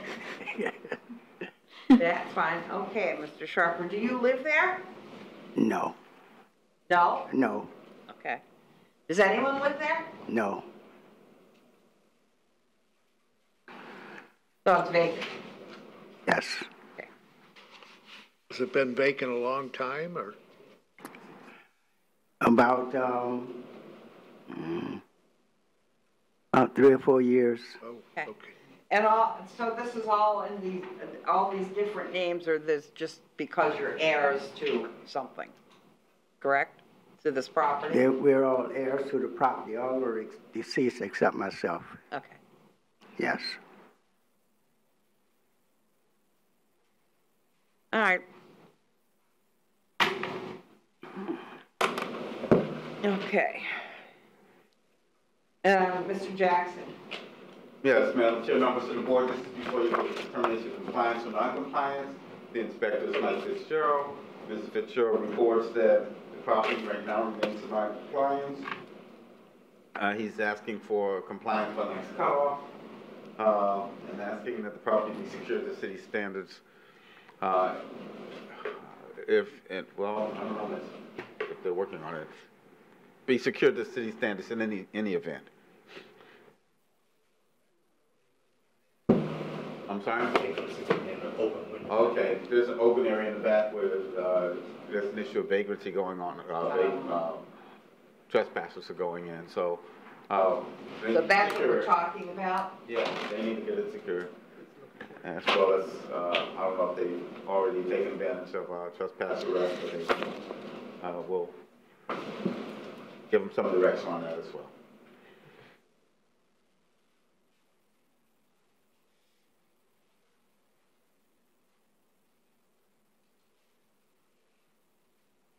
Would you like to tell us anything? I think that you need to, I mean, what the city's asking for is you make sure nobody can get into the house. Okay. Right. And that you come into compliance by the next cutoff date. There's no problems with that. With making secure sure, the but house. as far as the other stuff goes. Yeah. Well, what is with the house? The house has been unoccupied so long. I myself don't think the house is livable, and I think that it has to be demolished. I'm in the process of selling the house, but I have to go through probate court because of all of the other people involved. Okay. And speaking with the attorneys, that's going to take about 5 months or so to go through probate. We know. All right. So what we're going to do, I'm going to, Chair will entertain a motion to find respondent non-compliance or respondent come into compliance by the next cutoff date, which is March 4th, 2020, or be returned to the board for consideration of fines up to $1,000 a day, and further issues an order to secure the house to city standards. There's such a motion? Motion, Ms. McLean. Is there, Ms. Roby, is there a second? Second. Second, Ms. McLean. All in favor say aye. Like sign opposed. Motion carries. And if the respondent can know that the process here is that what we really need to know is by next month if something is happening or anything's going to happen. If there's something else that's going to happen, then just make sure you stay in contact with your inspector. And if there's other reasons to do more time, we'll talk about that. But at this stage. Absolutely. All we're doing Get his right address so today we is can telling mail you him that a you have copy to of the secure orders. He's building not getting them. by next month. Thank you. So nobody can crawl in and out of it, and I know the police can help you with trespassing warrants or whatever, as Yeah, he's Mr. Jackson suggested. got that. And then, you'll be coming back next month to tell us what's going on with the property. If you should not ever come back, then we're gonna be moving forward with fines. Okay, will I be notified through the mail? He's going to take your address for me so that I can copy you on everything. Okay, fine, thank you. Okay, thank you. All right, case number 33. That first poor person waiting here the whole time.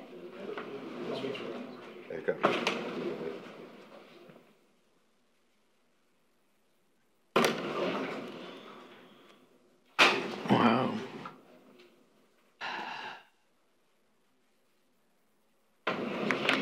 State your name and address, please. Steve Ferguson, 861 White Court, Daytona Beach, 32117. Raise your right hand. Do you solemnly swear or affirm that the testimony you're about to provide is the truth, the whole truth, and nothing but the truth? Yes. Thank you. I'm sorry, I didn't get your name. Steve Ferguson. That's it, so you're Steve. Who are the other people? My uncle and my sister. Okay. And all three of you own the house together? Yes. How long have you owned it? It's heirloom. My grandmother's had it for a long time, but I've lived in there for about 10 years myself. 10 years or more?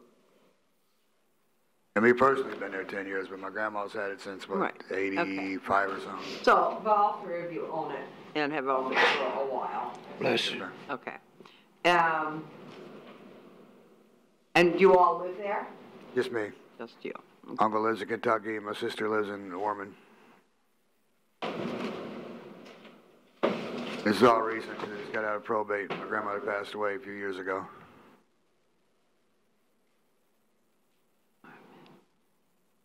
Okay. Have you read the report from the officer? I've skimmed Do you through agree probably that 95% of it? Do you agree that those conditions exist? I think some of them are to the extreme, but what's on there, I've taken care of as much as I could. Like that planter, that's all back up. Just needs the top layer mortared. Trees are gone. I see a couple more fired. Okay. There's a long list here, and we can see from these pictures there's a lot that needs to be done. Right. So, Mr. Fitzgerald, would you like to add anything? Mike Fitzgerald, Daytona Beach Code Enforcement. The tree was cut down this week. It was a dead, so he didn't need a permit, but they cut down the second tree, which I'll be writing up for no permit.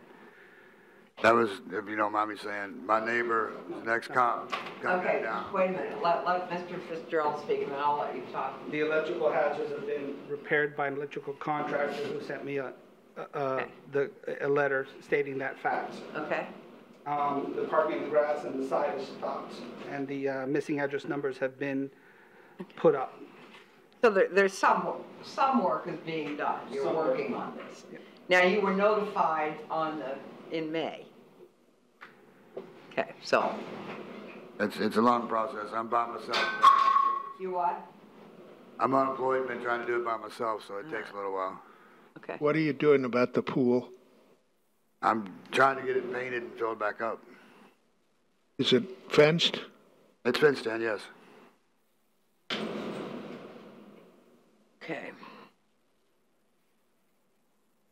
So, well, obviously, what we're here today is just to say whether you're in compliance or not compliant. Have you fixed these things, all of these things? No, so that's obvious. So,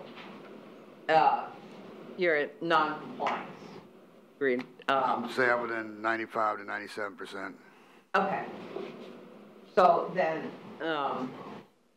Next cutoff. the city's recommended that you have it all finished by the next cutoff date. Or you'll come back here. That's not a problem. Have a discussion about whether or not the fine will let you continue to work. Just stay in touch with Mr. Fitzgerald. That's important. Okay. Let him know what you're doing. Okay? Chair will entertain a motion by respondent non-compliance or respondent come into compliance by the next cutoff date, March 4th, 2020, will be returned to the board for consideration of fine of up to $1,000 per day. So moved. Okay. Mr. Gonzalez made a motion. Do we have a second? Second. Second, Mr. Quinn, all in favor say aye. Aye. Like sign opposed, motion carries. That's it. Do we have any miscellaneous business? I do have a question. One of our prior cases said two non-related persons living together, and then this one says dorm living. Is that the same thing? I'm sorry, what? One of our prior cases said two non-related persons living together, and then this one says dorm living. Is Yeah, that I the think in same? that prior case, it said two unrelated persons living together, and then afterwards, it said Yeah, or you can write it down if you like one. That way I'll have it when I do the order. So. Right. So is that law And you can passed? text it, it doesn't matter, that's fine. Did they pass that? I didn't. I can't remember remember. what happened this last meeting. I assume it has. I didn't hear anything otherwise. Okay, so, But I don't know. Yeah, I'd have to go back and refer to the agenda, but, I mean, the minutes from that meeting, but I believe it did. I'm not 100% sure. So what does that mean? what is the new law? Yeah, what's the new? I'd have to bring it to you and inform you at the next meeting. Okay, so let's do that so we know what that is. We've adjusted the, basically, I can give you a synopsis, we adjusted the number, and also we added a clear, description and process that people can go through to have special consideration, to say, hey, we might not fit the definition of the city, or of a city established as a family, but we are a family and this is why. So there's a process where they can have that special consideration for that determination, so. But I can bring it back. Yeah, that probably be a good idea.